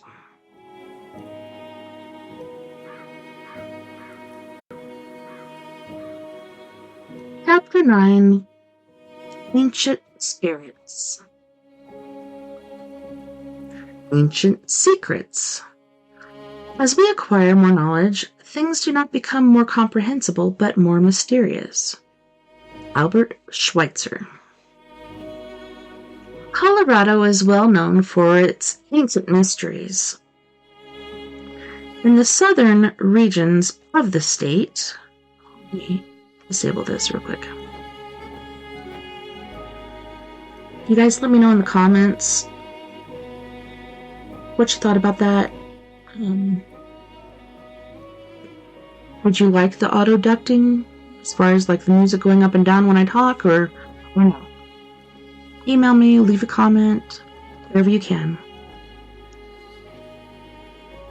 In the southern region of the state, the ecological dwellings of Mesa Verde and Chimney Rock, which I live in between the two, are timeless treasures to behold. I don't even know how many times I've been to Mesa Verde. I still have yet to go to Chimney Rock. I've driven by it a lot, and my kids have been to it, but I never have been. Archaic hieroglyphics are painted and carved into the rock cliffs in Whitewire Canyon at Machi Grasslands. Outside the town of Springfield is the mystifying Black Cave. With the crack of dawn on both the spring and autumnal equinoxes, sunlight strikes through the narrow cave entrance to briefly illuminate an ancient carving of the sun. Some archaeologists believe that the prehistoric stone calendar was left by Celtic wayfarers more than 2,000 years ago. Well, that's cool. Many of these mysterious places are associated with well-worn legends. One such place is the Great Sand Dunes National Park, located in the notorious mysterious San Luis Valley. One legend about the geographic wonder states that you can hear the sand singing songs as the dunes shift in the gentle breeze. Another old story holds that the immemorial dunes are inhabited by ghostly web-footed horses. Say what? The American Indians believe that Spirit Lake was haunted by their ancestors. Long ago, Cheyenne and Arapaho Indians attacked the village of Ute Indians. Upon seeing their enemies approach, the Ute warriors put the women and children on rafts and pushed them away from the shore, hoping to protect them from harm. However, a big storm came up and overturned the rafts, and the Ute warriors watched in agony as their helpless loved ones drowned right before their eyes. Spirit Lake is now known as Grand Lake. Local lore holds that the blue mists over the waters are the long-lost souls of the Indians who died in the tragedy. The greatest mystery of Grand Lake was uncovered when the Denver Post announced an amazing discovery with enticing headlines that read, "Freakish rock found in Colorado is relic of pre-glacial period." What? On December 31st, 1922, a 66-pound kidney-shaped blue granite rock was unearthed by a Granby rancher who was widening a water canal at his home near Grand Lake.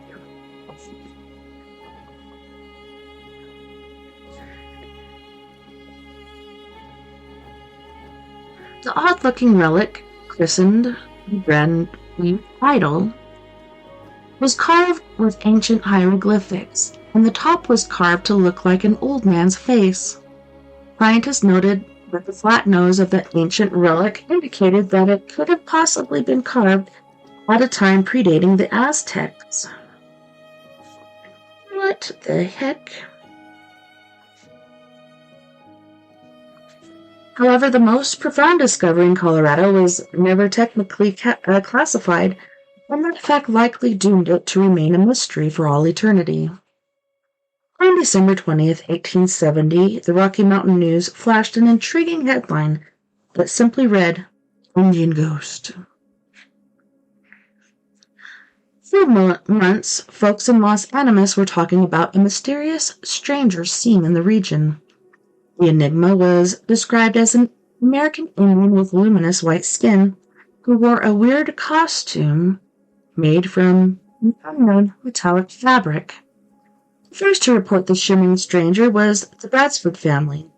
Time and again, old man Bradsford would wake in the middle of the night to hear tapping and scratching on his bedroom ceiling. What was especially unnerving was the fact that the rancher's 4 watchdogs were so frightened that they would scamper under his bed whenever the haunting phenomena occurred. Each time the noise woke him up, it seemed to last longer and was louder than the time before. When the old man got his gun and searched the premises, nothing was ever found. Mr. Bradford's 20-year-old son was awakened by the odd noise and saw the luminous stranger staring at him from his bedroom doorway.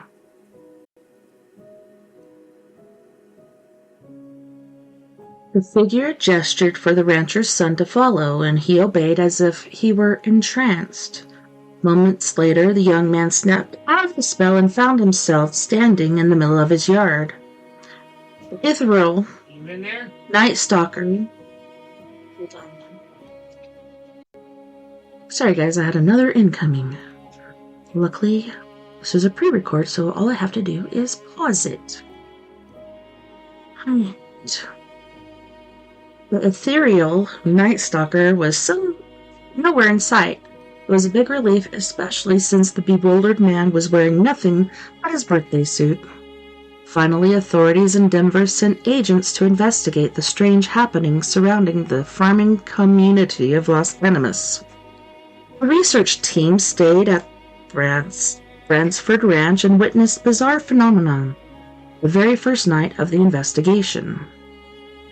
While the men were sitting around the fireplace, two logs rose out of flames and danced around each other like they were doing the mambo.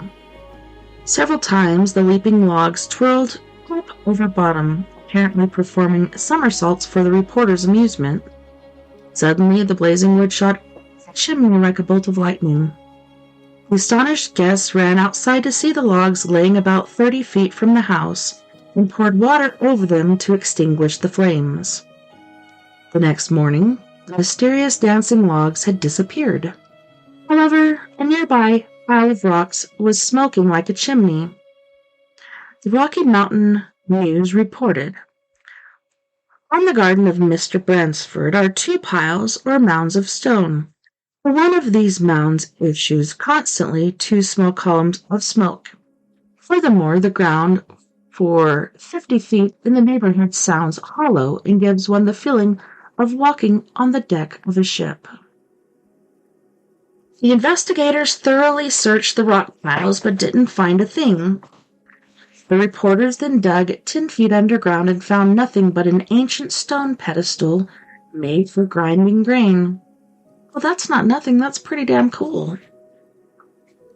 The last man to be interviewed was Juan Vasquez, who lived just a half mile east of the Bransford Ranch. Several months earlier, Mr. Vasquez had been digging a new foundation on his property. It was one morning when he struck something hard with a spade. The rancher tried to dig out the stubborn rock, but it was in too deep. Vasquez tilted his sombrero to shield his eyes and then proceeded to work the lump out of the bedrock with just a hand tool. After slaving away in the hot sun for hours, the rancher finally pulled the heavy rock from the earth just before lunchtime. After examining the treasure, Juan almost choked on his taco when he suddenly realized that he was holding a gigantic human skull. Holy shnikes. The dense cranium was more than twice the size of that of the average human, and the eye sockets alone were the size of tortillas. Needless to say, Juan was stunned by the bizarre discovery. The sheep farmer was acutely aware that he had just unearthed a miraculous wonder and gingerly placed the treasure in his wheelbarrow. However, once the bone touched the surface, it crumbled to dust. Juan was flabbergasted, and he knew that his buddies would never believe the wild story, so he dug further and found more pieces of the odd, clay-colored bones. Juan worked feverishly for weeks to recover the curious fossils and eventually unearthed 3 gigantic human skeletons. Unfortunately, most of the bones turned to powder as soon as they were exposed to the air. Luckily, Juan was able to salvage a few bones that he hauled in his wagon to the only authority in the region. When Trinidad's distinguished Dr. Beauchore examined the gigantic bones, he too was stumped by the mystery and was quoted in the newspaper as saying, "These are much larger than those of any human man living today, and must belong to a race of giants." Nothing more was ever reported about the mystery in Los Animas County, and so explanations about the shimmering night stalker, dancing logs, smoldering rocks, and gigantic human bones will likely never be known. The answers to yet another spectacular Colorado mystery have been lost to the sands of time. Chapter 10, Rags to Riches. Money Often Costs Too Much by Ralph Waldo Emerson. There are several well-worn rags to riches tale that best exemplified the prosperous Colorado gold rush era. One centers on the handsome miner turned mega millionaire Winfield Scott Stratton, who finally hit pay dirt in Victor after prospecting for nearly 20 years. After making his fortune, Stratton made good on his promise to care for the indigent, becoming one of the most famous philanthropists in Colorado history. A typical example of Stratton's generosity was when he bought bicycles for every cleaning woman in Colorado Springs because he had overheard his maid complaining about walking to work. But not everyone who struck it rich during those golden years died fat and happy. Perhaps the most famous of these unfortunate tales revolves around a down-and-out miner named Robert Crazy Bob Womack, who finally struck gold in Poverty Gulch and inadvertently started the Pikes Peak gold rush. It truly was an amazing rag-to-riches story until Crazy Bob traded the mining claim for some quick cash and a case of whiskey. Dum-dum. 8 years later, Crazy Bob died in the county poorhouse without a pot to pee in and turned his life story into a regrettable rags-to-riches to rags again tale. Another such story is that of a poor little country girl who would one day become the Silver Queen of the West. Her fairy tale wedding would be attended by celebrated dignitaries, and her dress would cost more than what an average man would earn in his lifetime. This fair lady had a classic beauty that could launch 1,000 ships, and songs were written about her fabled charms. Yet this once celebrated woman died alone in abject poverty nearly half a century after her rise to fame and fortune. Even to this day, folks in Leadville swear that you can still hear the gentle winds whisper, "Whatever happened to Baby Doe?" What? Well, how does that make any sense? I do not know. Elizabeth McCourt was born into a large Irish Catholic family in Oshkosh, Wisconsin. Being one of 11 children fostered a competitive edge in young Lizzie, who grew to be an accomplished athlete. As a teenager, she won the coveted first-place cup in a local ice skating championship, but was disqualified after judges discovered she was a cheat. The contest was for men only, but that didn't stop Lizzie. In fact, few things ever did, especially Harvey Doe's parents, who believed that the McCourt clan was socially beneath them. Elizabeth endured a secret courtship with Harvey for several years until they were finally married in 1877. While the wedding bells were still ringing in their ears, the newlyweds hitched their wagon to a start and headed the land of milk and honey. Harvey Doe's uncle had a mining job waiting for him in the boomtown of Black Hawk. Fortunately, their happiness was short-lived. Harvey turned out to be a spoiled mama's boy who shirked all his responsibilities, including his wife. What a jerk. Harvey was so drunk when Lizzie gave birth that he didn't realize their baby was stillborn until the next day. Lo and behold, after 3 miserable years of matrimony, Elizabeth left Harvey and implied that the only good thing that came out of their union was the endearing nickname he gave her, Doe. Baby Doe was as delicate as a little china doll, but what she lacked in stature she more than made up for in courage. Divorce was uncommon in 1880, especially for a young Catholic woman, but Baby Doe was determined to leave both the negative stigma and her unhappy life behind. In the mining camp of Leadville, she turned over a new leaf, and she soon made many good friends. The miners were attracted to Baby Doe's beauty and bubbly personality, and the sultry seamstress could have had her choice in men, but fell for Horace Haw Tabor, a tall, dark, and handsome millionaire that struggled all his life before making a fortune by grub-staking broken-down miners. The suave playboy was married to his polar opposite, the pure and proper Augusta Tabor, who was growing rather embarrassed by her hubby's philandering ways. Baby Doe was attracted to Tabor's bad boy reputation, and after meeting the handsome silver-haired fox, she fell head over heels in love. Again, the young woman was determined to get her man and conceded to a secret 3-year affair with Tabor until he finally agreed to make her an honest woman. However, Baby Doe underestimated Mrs. Tabor, a formidable foe who was about to leave her marriage without a fight. Vesta proudly announced to the newspapers that she had stood by her husband for many years, bore him a son, and helped build his massive empire, and she was not going to give up her man to some shameless gold-digging hussy. Airing of Mrs. Tabor's dirty linens was the biggest news sensation of the year, and newspapers wrote thrilling headlines about the scandalous love triangle. On October 30th, 1885, headlines in a Cincinnati newspaper screamed, "Tabor divorce suit, considerable evidence showing the complaining husband in a very bad light." Well, look at there, boys and girls. We actually went past our music break time. On this break, we have, once again, Mr. Jeff Hilliard with Abandoned and Good Life. And then we have Miss Mia Savage with Not a Phase and Your Skeleton. Don't go anywhere. We'll be right back after this music break.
Just get in the van.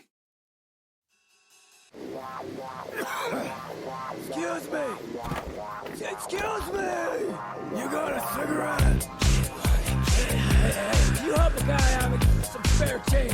Anything will do, man. Oh, God bless. Can I just get your change? I missed the bus. I got these 6 right there. I'm not an animal!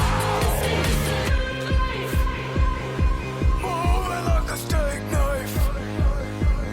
This is the good life. Dancing in the moonlight. I wanna be inside of you. We got plenty to do till the 1:45. And I know you wanna ride my Cadillac. Don't give me no flack. I'll put you flat on your back. Moving like a steak knife. That's right. This is the good life. Dancing in the moonlight. I'm a sexual phenomenon, and you know I'm a sexual phenomenon, and I know I'm a sexual phenomenon. We all know I'm a sexual phenomenon. Get money, get high. Don't care if I live or die. Get money, get high. Don't care if I live or die. Welcome to the classic world, the art gospel. Dance around with these monkey suits, jumping around in the ocean like you. I'm really cool because I have a train and a drug. No one's looking at you, no one's Your God's not gonna save you. They're hiding behind the moon, watching your every move. This is the good life.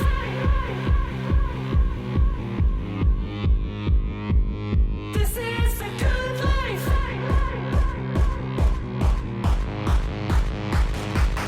This is the good life.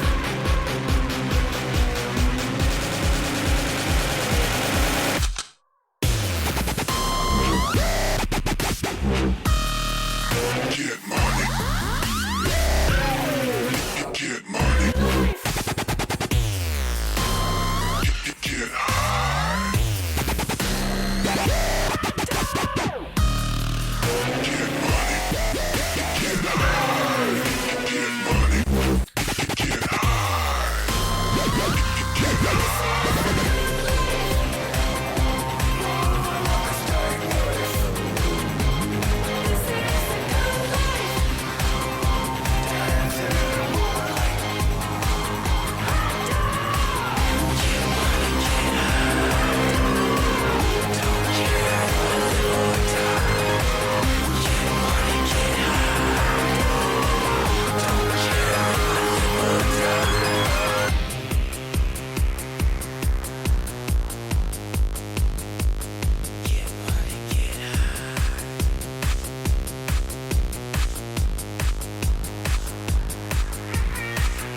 Welcome back, guys. Welcome back. And thanks so much for hanging out with me tonight on We Are Paradox Media's Late Night in the Rockies. Alright, we're going to get back into our book here.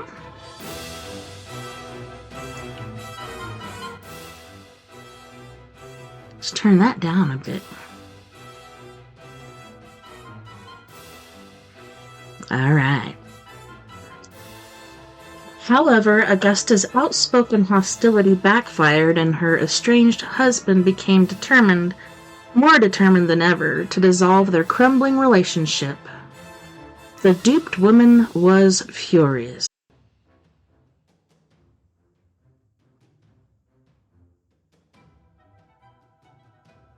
She was furious when she had read the astonishing headlines announcing that her marriage was over. Apparently, HAW and his slick attorney pulled a fast one by procuring an illegal divorce in Durango. Oh my. But Augusta didn't discover the deception until it was already too late. The heartbreaking scandal was particularly painful when the unbelievable news was followed by Horace and Baby Doe's shocking wedding announcement. The opulent shindig was held at the Willard Hotel in Washington, D.C., and was considered to be the social event of a lifetime. The bride wore a stunning $7,000 white satin brocade wedding gown trimmed in crystal sequins and baraboo, and her diamond necklace had once graced the neck of Queen Isabel of Spain. President Chester A. Arthur was even there to kiss the bride, and everyone who was anyone was invited to the grand affair, but the Washington wives went on the warpath against the home-wrecking harlot and refused to attend the grand soiree, so their husbands attended alone. Needless to say, half of the crystal champagne flutes were never toasted, and there was plenty of elbow room on the dance floor. Sadly, it would not be the last time that Baby Doe would be snubbed by the fat cats of high society. Tabor spared no expense pampering their firstborn, whose christening gown alone cost a whopping $15,000. Another daughter was born just a few years later, and Baby Doe delighted in showing off their growing brood. Oshkosh welcomed the Tabors with open arms, and Baby Doe was overjoyed when a special homecoming parade was held in their honor. For one glorious decade, Baby Doe lived the life of Cinderella, with her handsome prince, a glorious castle in Denver, several carriages, and various servants who attended to her every whim. Yet the old battle axes of Denver's Capitol Hill still refused to acknowledge Baby Doe. The Blue Bloods became especially angered after the Tabors disgraced the neighborhood with offensive artwork on their front lawn. When Baby Doe heard complaints about the naked bronze goddesses, she ordered her tailor to fashion the statues with sexy lingerie.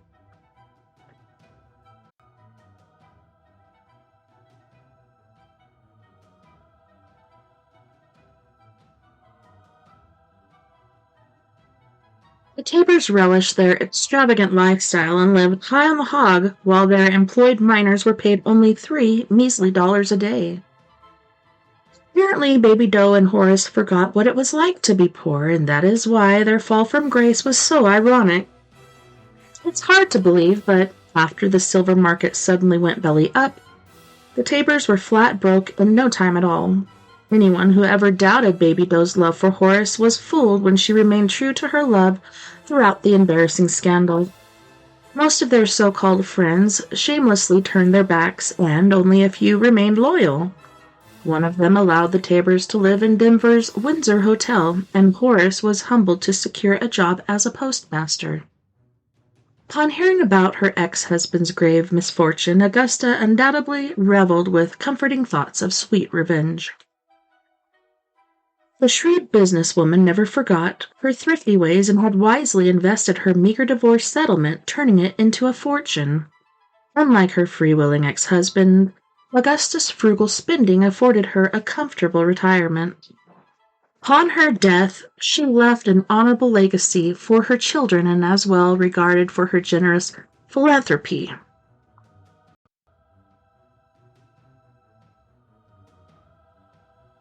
However, Baby Doe's life took an entirely different course. Over the years, she became estranged from friends, her adult children, parents, and siblings. The middle-aged woman became especially bitter after Horace died, as she was all alone in the world. Just when the desperate woman thought she could no longer bear the humiliation, she found strength in remembering her husband's ominous dying words. "Hold on to the matchless mine, Baby Doe. It will make you a rich woman again one day." After Horace's funeral, Baby Doe, although poor as a church mouse, managed to scavenge enough money to buy a one-way ticket back to her old stomping grounds. When Baby Doe got to Leadville, she moved into an abandoned shack next to the deserted Matchless Mine. Residents would see Baby Doe wander into town every now and again, but most kept their distance from the reclusive woman. In the winter months, Baby Doe staved off the bitter cold by wrapping her feet in gunny sacks and lining her ragged clothes with yellowed newspaper. Over the years, a few concerned neighbors left scraps of food and buckets of coal on her doorstep. Some of these kind-hearted souls later recounted how Baby Doe returned to her devout Catholic roots. Baby Doe had plenty of time for reflection, outliving her beloved husband by 35 long years. In March 1935, a neighbor lady discovered Baby Doe frozen to death on the floor of her shack, with her arms mysteriously outstretched in the shape of a cross. Strangely, the old woman appeared much younger than her 81 years. Adding to the mystery was the peaceful smile and eerie look of tranquility frozen on the dead woman's face. Perhaps just before death, Baby Doe remembered her husband's ominous dying words and realized the Matchless Mine had made her a rich woman again after all. The greatest pride of Leadville is its museums. Smart tourists plan ahead and visit the museums from Memorial Day through Labor Day. The Matchless Mine and Baby Doe Museum is one of the places you will really want to see. The number, if you'd like to call ahead to make arrangements or whatsoever, is 719-486-1229. Chapter 11. Shameless Showdowns. Courage is being scared to death, but saddling up anyway. John Wayne. Several historical gunfights in Colorado were just like what you see in old spaghetti westerns, with handsome good guys in white cowboy hats standing off against tobacco-spitting outlaws. The dramatic shootouts were usually over money, drinking, gambling, or women. One unbelievable showdown was reminiscent of a Shakespearean tragedy, but the only reminder of the calamity was a lone tombstone just outside a long-forgotten ghost town. The story holds that in the spring of 1879, the sheriff was at his wits' end when a stagecoach robber got away with several robberies just outside of town. Townsfolk blamed the sheriff, who in turn took his frustration out on the stage line. After several weeks of bickering, the lawman decided to put an end to the blame game once and for all. When the next scheduled stage was about to arrive in Balltown, the sheriff ambushed the thief and caught him by surprise. Bullets ricocheted off the cliffs like lightning bolts and echoed through the canyon like deafening thunder. The robber tried to flee, but the lawman hotly pursued and shot him dead. The passengers cheered with great relief as the heroic good guy had saved the day, but the celebration was short-lived. When the lawman pulled the cowboy hat off the villain, long blonde hair tumbled out, revealing that he was actually a she. Passengers were aghast at the horrific discovery, but the sheriff just snickered and warned that outlaws would be equally dealt with regardless of gender. However, the lawman soon changed his tune when the outlaw's mask was removed. The sheriff sat in stunned silence for a moment and then cried like a baby after realizing he'd just killed his own wife. The guilt was so unbearable that he shamefully buried the mother of his children on the very spot where he killed her. Holy shnikes. Perhaps the lawman was too embarrassed to bury the outlaw in the family plot, but at least he had the decency to erect the lonesome tombstone, which reads, "My wife, Jane Kirkham, died March 7th, 1879, aged 38 years, 3 months, and 7 days. Buena Vista Historical Society confirms that the legend is true, although the details are somewhat sketchy. The other version of the story is that it was actually the stagecoach driver who killed the sheriff's bandit wife. Another infamous showdown involved two colorful characters well known in the Tenderloin district of Denver. The dramatic duel was the talk of the town back in 1877, not for the tears shed or blood spilled, but because it occurred between two popular wealthy women, Madame Muddy Silks and her arch-rival, the up-and-coming Kate Fulton, were both prosperous businesswomen on Denver's Market Street. On this infamous city block, a man could have a date with a pretty gal, but it would cost him a pretty penny, especially at Madame Maddie's.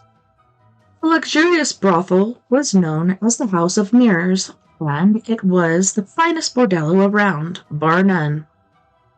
Kate Fulton was envious of the older woman's highfalutin clientele, and in turn, Maddie was jealous of Kate's youthful charms. The harlots made no secret about the bad blood between them, and tensions mounted as the years wore on. One day, Maddie put her money where her mouth was by sponsoring her boyfriend in a foot race against Kate's champion. The rules were simple. The winner would take all, and the loser would leave town. Maddie's beau, wearing star-spangled athletic shorts over bright pink tights, came in first place, but just by a nose hair. Kate immediately cried foul play. The spoiled loser threw a temper tantrum and demanded a rematch. Maddie flatly refused, pocketed the winnings, and promptly invited the crowd to a victory party. Heated words were exchanged, and in a matter of seconds, a bloody battle ensued. Like any good cat fight, there was a great deal of scratching and biting until Kate broke a fingernail and screamed, "Time out!" Once the fur stopped flying, an amused spectator suggested a duel. And the madams gladly agreed. The next day, the vexed vixens were to square off at sundown, but when both women arrived 3 sheets to the wind, spectators assumed they were stonewalling. Before the referee finished going through the rules, Madame Kate spilled her beer and accidentally sent a stray bullet into a tree. Maddie promptly threw off her floppy hat and then fired with fierce precision. Her bullet hit, but not the target she had aimed for. At least, Maddie's boyfriend wasn't badly hurt when his neck was grazed by the bullet. Perhaps something good came out of the embarrassing fiasco, because after 2 near misses, the harried harlots threw down their weapons and called a truce. Several gun duels were fought on the dusty streets of Durango, and a couple even made national headlines. Perhaps the oddest was between the 2 unlikeliest gunslingers, newspapermen. Back in 1903, the chief editor of the Democrat became furious when one of his writers became a union activist for several weeks. 2 journalists publicly jabbed each other with insidious barbs. Finally, it was agreed that a showdown in Durango's infamous Main Street would be the only way to end their venomous dispute. In Portland, headlines in the May 20th, 1903 issue of the Oregonian read, "Editors fight duel. 14 shots are fired, but neither is hurt. Meet on Main Street of the city, shooting the outcome of a fight against union printers and caustic personnel references of writers to each other." With so many bullets flying, it begs the question of which showdown was most appalling. Historians likely agree that it was the infamous battle in which 2 good guys fought until death.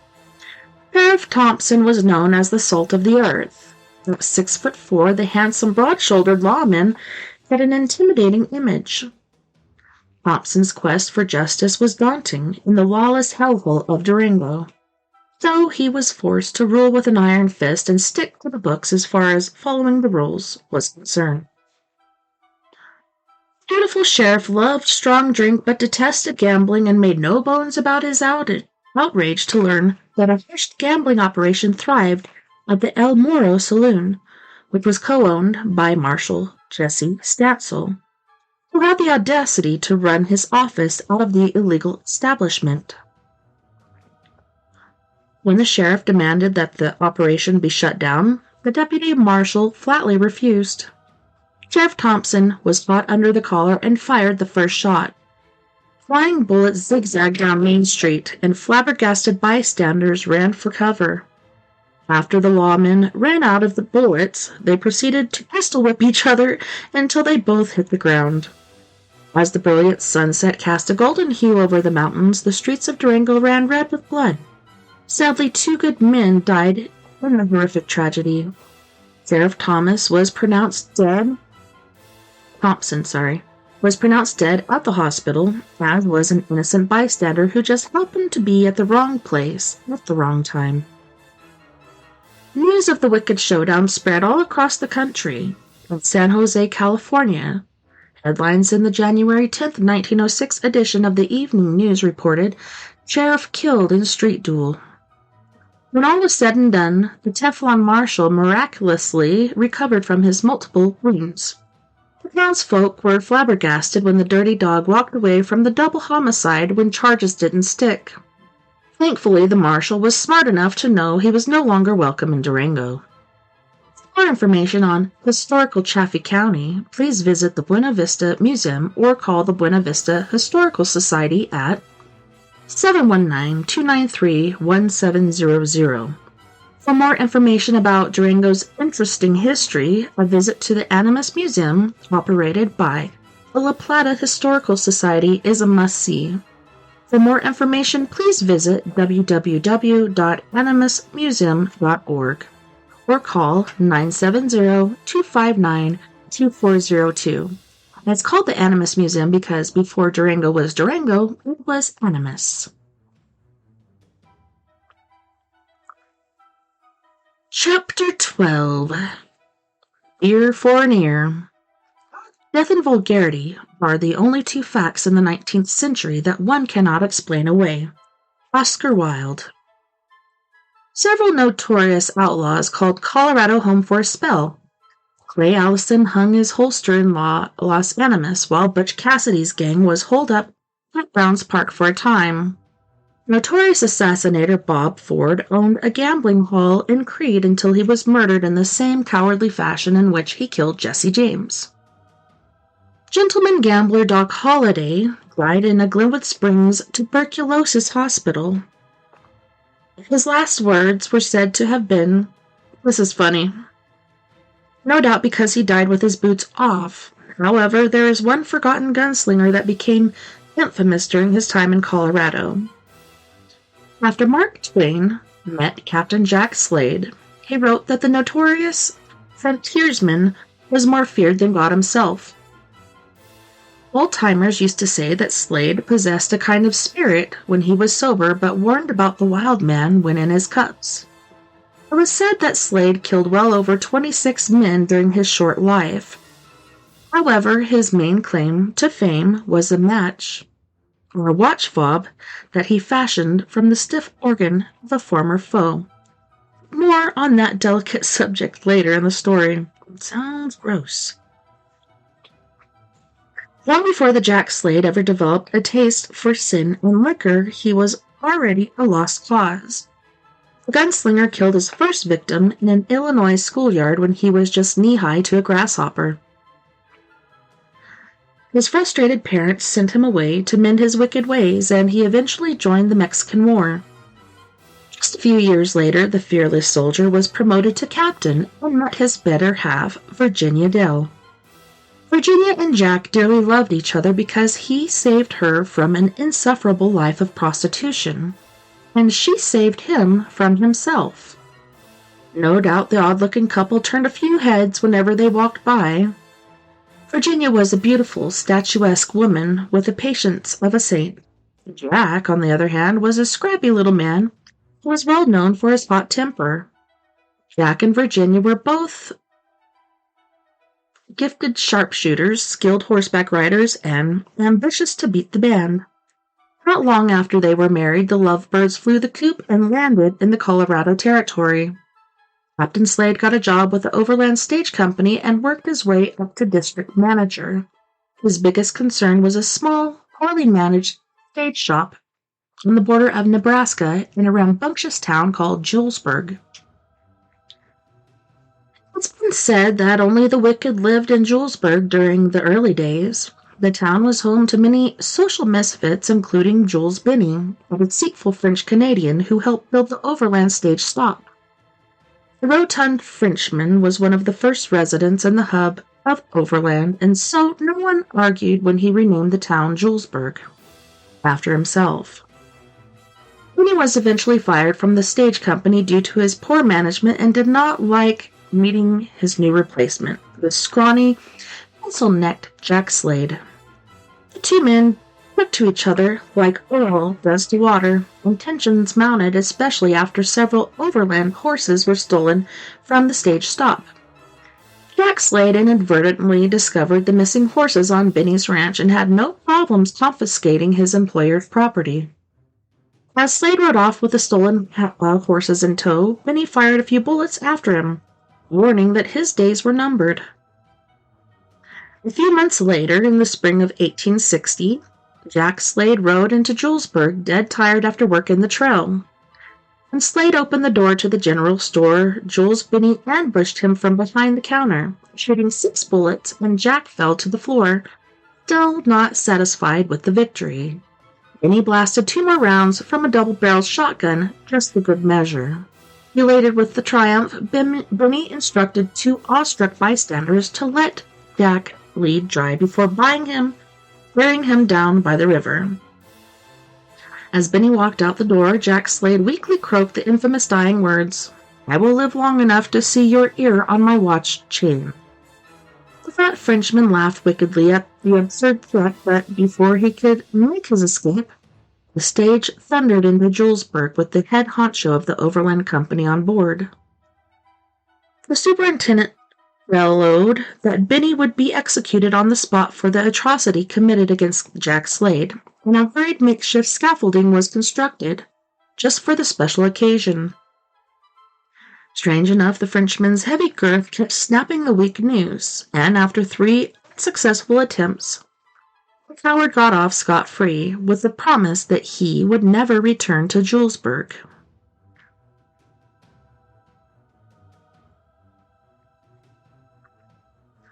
Months later, word got around the grapevine that Slade had miraculously survived and was seeking revenge. But Binney didn't believe the absurd rumors. One fateful day, Binney looked up from a game of poker to see a cocked pistol in his face.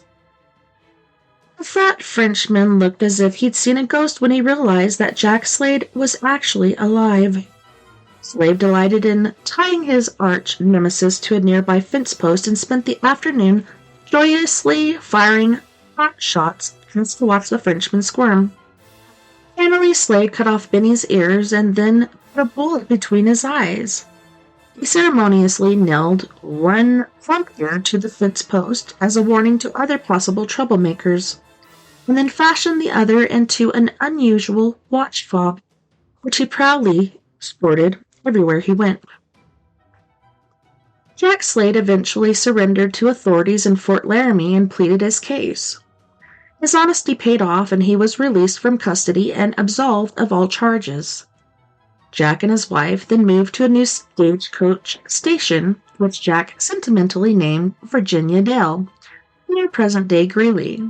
Not long after, it was implied that the couple was harboring fugitives at their hillside hacienda, and that it had become a known robber's roost.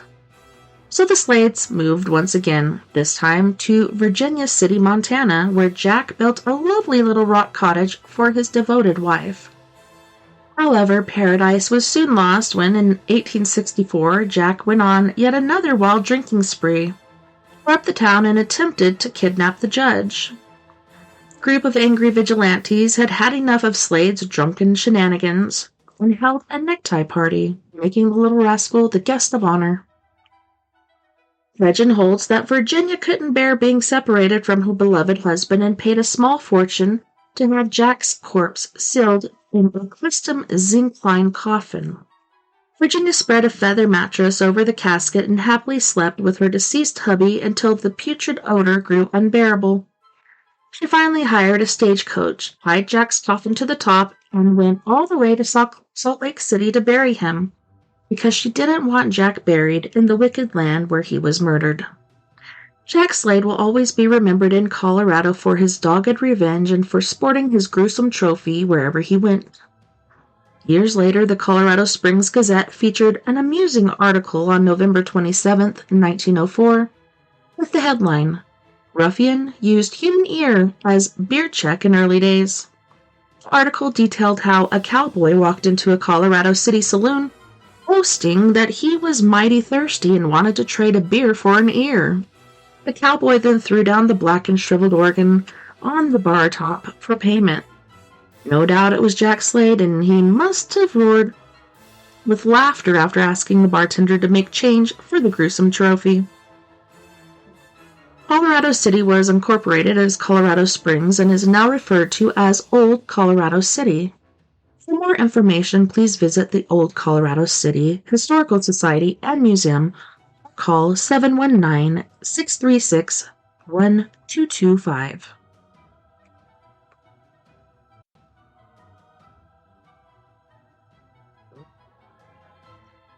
Chapter 13. Vile Vigilantes. Cowards die many times before their deaths. The valiant never taste of death but once. William Shakespeare.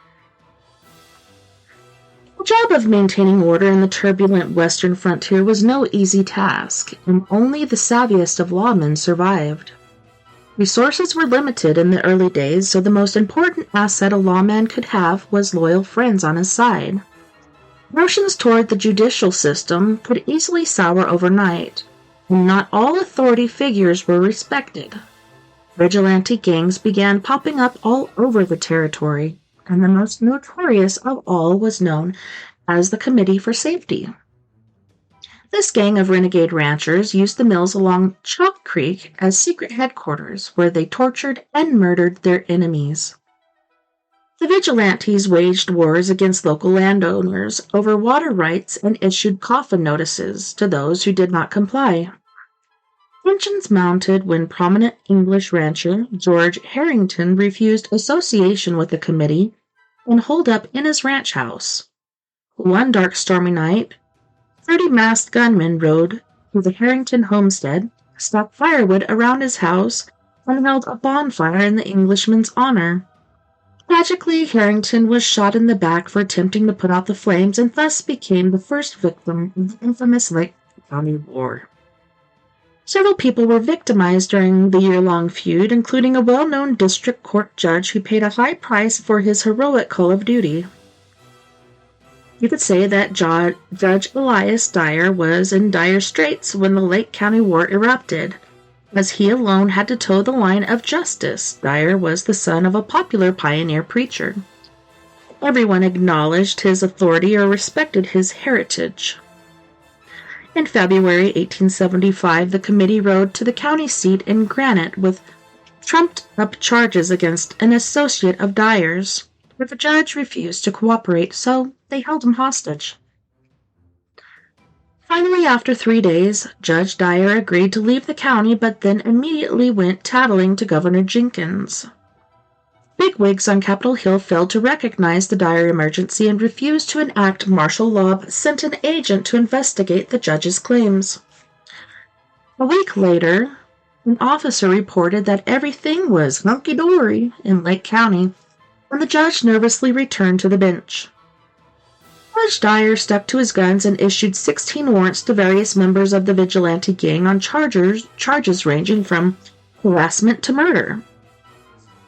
But Sheriff Dobbins was no dummy, and he refused to serve the summons. The judge dismissed the charges when nobody showed up for court. Yet Judge Dyer's act of mercy was too little too late, because the very next morning, dozens of angry committee members surrounded the courthouse. The judge dismissed proceedings for the day, but stubbornly refused to leave the courthouse. That night, Dyer sat alone and watched from the lofty windows as the hostile ranchers burned an effigy in his honor. The scorned judge wrote a heartfelt letter to his father that was later published in the newspaper. It read, Granite, July 3rd, 1875. I don't know that the sun will ever rise or set for me again, but I trust in God and His mercy. At 8 o'clock I sit in court. The mob has me under guard. There is no cowardice in me, Father. I am worthy of you in this respect. I am, in this one respect, like Him who died for us all. I die if I must, for law, order, and principle.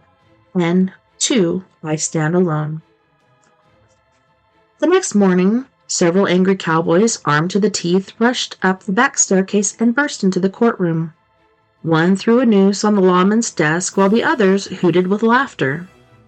Angry words were exchanged, and 7 shots rang out. When the smoke cleared the air, 39-year-old Judge Dyer was dead. Although there were several witnesses, they all had short memories, and murder charges were never brought against the vile villains. 3 years later, the judge's grave was moved to the family plot in Castle Rock, and brave Judge Dyer was given a befitting headstone which reads in part, "A victim of the murderous mob ruling in Lake County." One peculiar story shared around the water trough was published on November 19, 1904. In the Denver Post headlined, "Sheriff Says Mutilators Got the Wrong Man." 2 respectable doctors volunteering for civic duty on election night were suddenly kidnapped from City Hall by a raging mob of lunatics. At the Montrose County Jail, the vigilantes forced the physician to perform an impromptu sex change operation on a prisoner being held on molestation charges. It wasn't until after the prisoner abrupt surgery that the mutilators discovered that they had accidentally plucked the wrong rooster. Uh-oh. Fortunately, the horrific case of mistaken identity didn't keep folks from wanting more of the same kind of vigilante justice. Just 3 weeks later, the Denver Post published an article from a citizen suggesting that the Montrose vigilantes pluck another vile prisoner being held in Grand Junction. The most extraordinary case of vile vigilantes still amazes Colorado historians. The story began when 10-year-old Mary Rose was happily adopted by a couple who owned a sprawling ranch outside Ouray. The child's hope was soon dashed when she realized that the Cuddingtons only adopted her for slave labor. Mary Rose was forced to play nursemaid to the couple's 1-year-old son and was expected to care for their coming baby as well. Mrs. Cuddington was heavy with child, and little Mary was forced to do all the household chores and wasn't allowed friends or schooling. Over time, neighbors noticed that the happy little girl had grown sullen and was often covered with bruises. The Cuddingtons blamed the girl's neglected appearance on her just being a rough-and-tumble tomboy. Then one cold day in January 1884, a hunter found the scantily clad child crawling from a haystack near the Cuddington ranch. Mary Rose's bare feet were frostbitten, so he kindly carried her home. Mrs. Cuddington cursed that it served the child right for running away in the first place. A few days later, concerned neighbors went to check on the youngster and were stunned to learn that Mary Rose had died after falling down the stairs. The suspicious sheriff ordered Mary's grave at the Cuddington Ranch to be exhumed. As expected, the coroner confirmed the murder's suspicion, and the Cuddingtons were promptly arrested. Late that night, the couple was abducted when the jailer conveniently looked the other way. An angry mob dragged the belligerent prisoner through the dark streets of Ouray by the eerily flickering flame of torchlight until the hoi polloi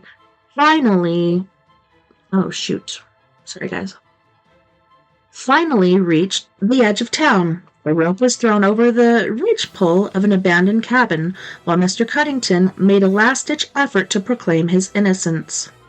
The hangman snickered wickedly at the rancher's sniveling pleas and slid the noose even tighter around his scrawny neck. Mr. Cuddington feverishly prayed aloud to all the saints in heaven, but choked on his dying words when he was jerked to Jesus.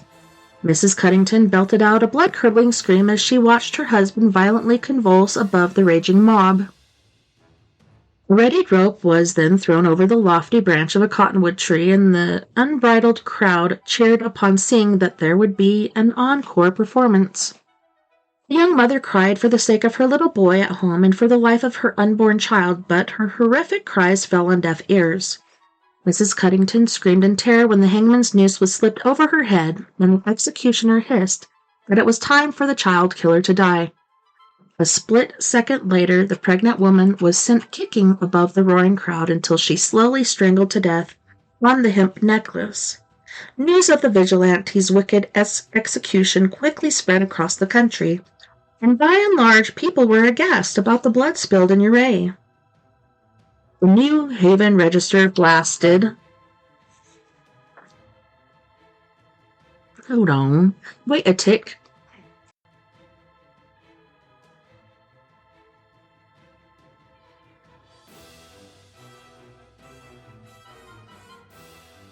Relentless revengers lynching a man and his wife, vigilantes in revenge for a poor girl who had been horribly maltreated, verses and prayers intermingled. Newspapers reported how the gruesome corpses of the ranching couple were displayed for public viewing.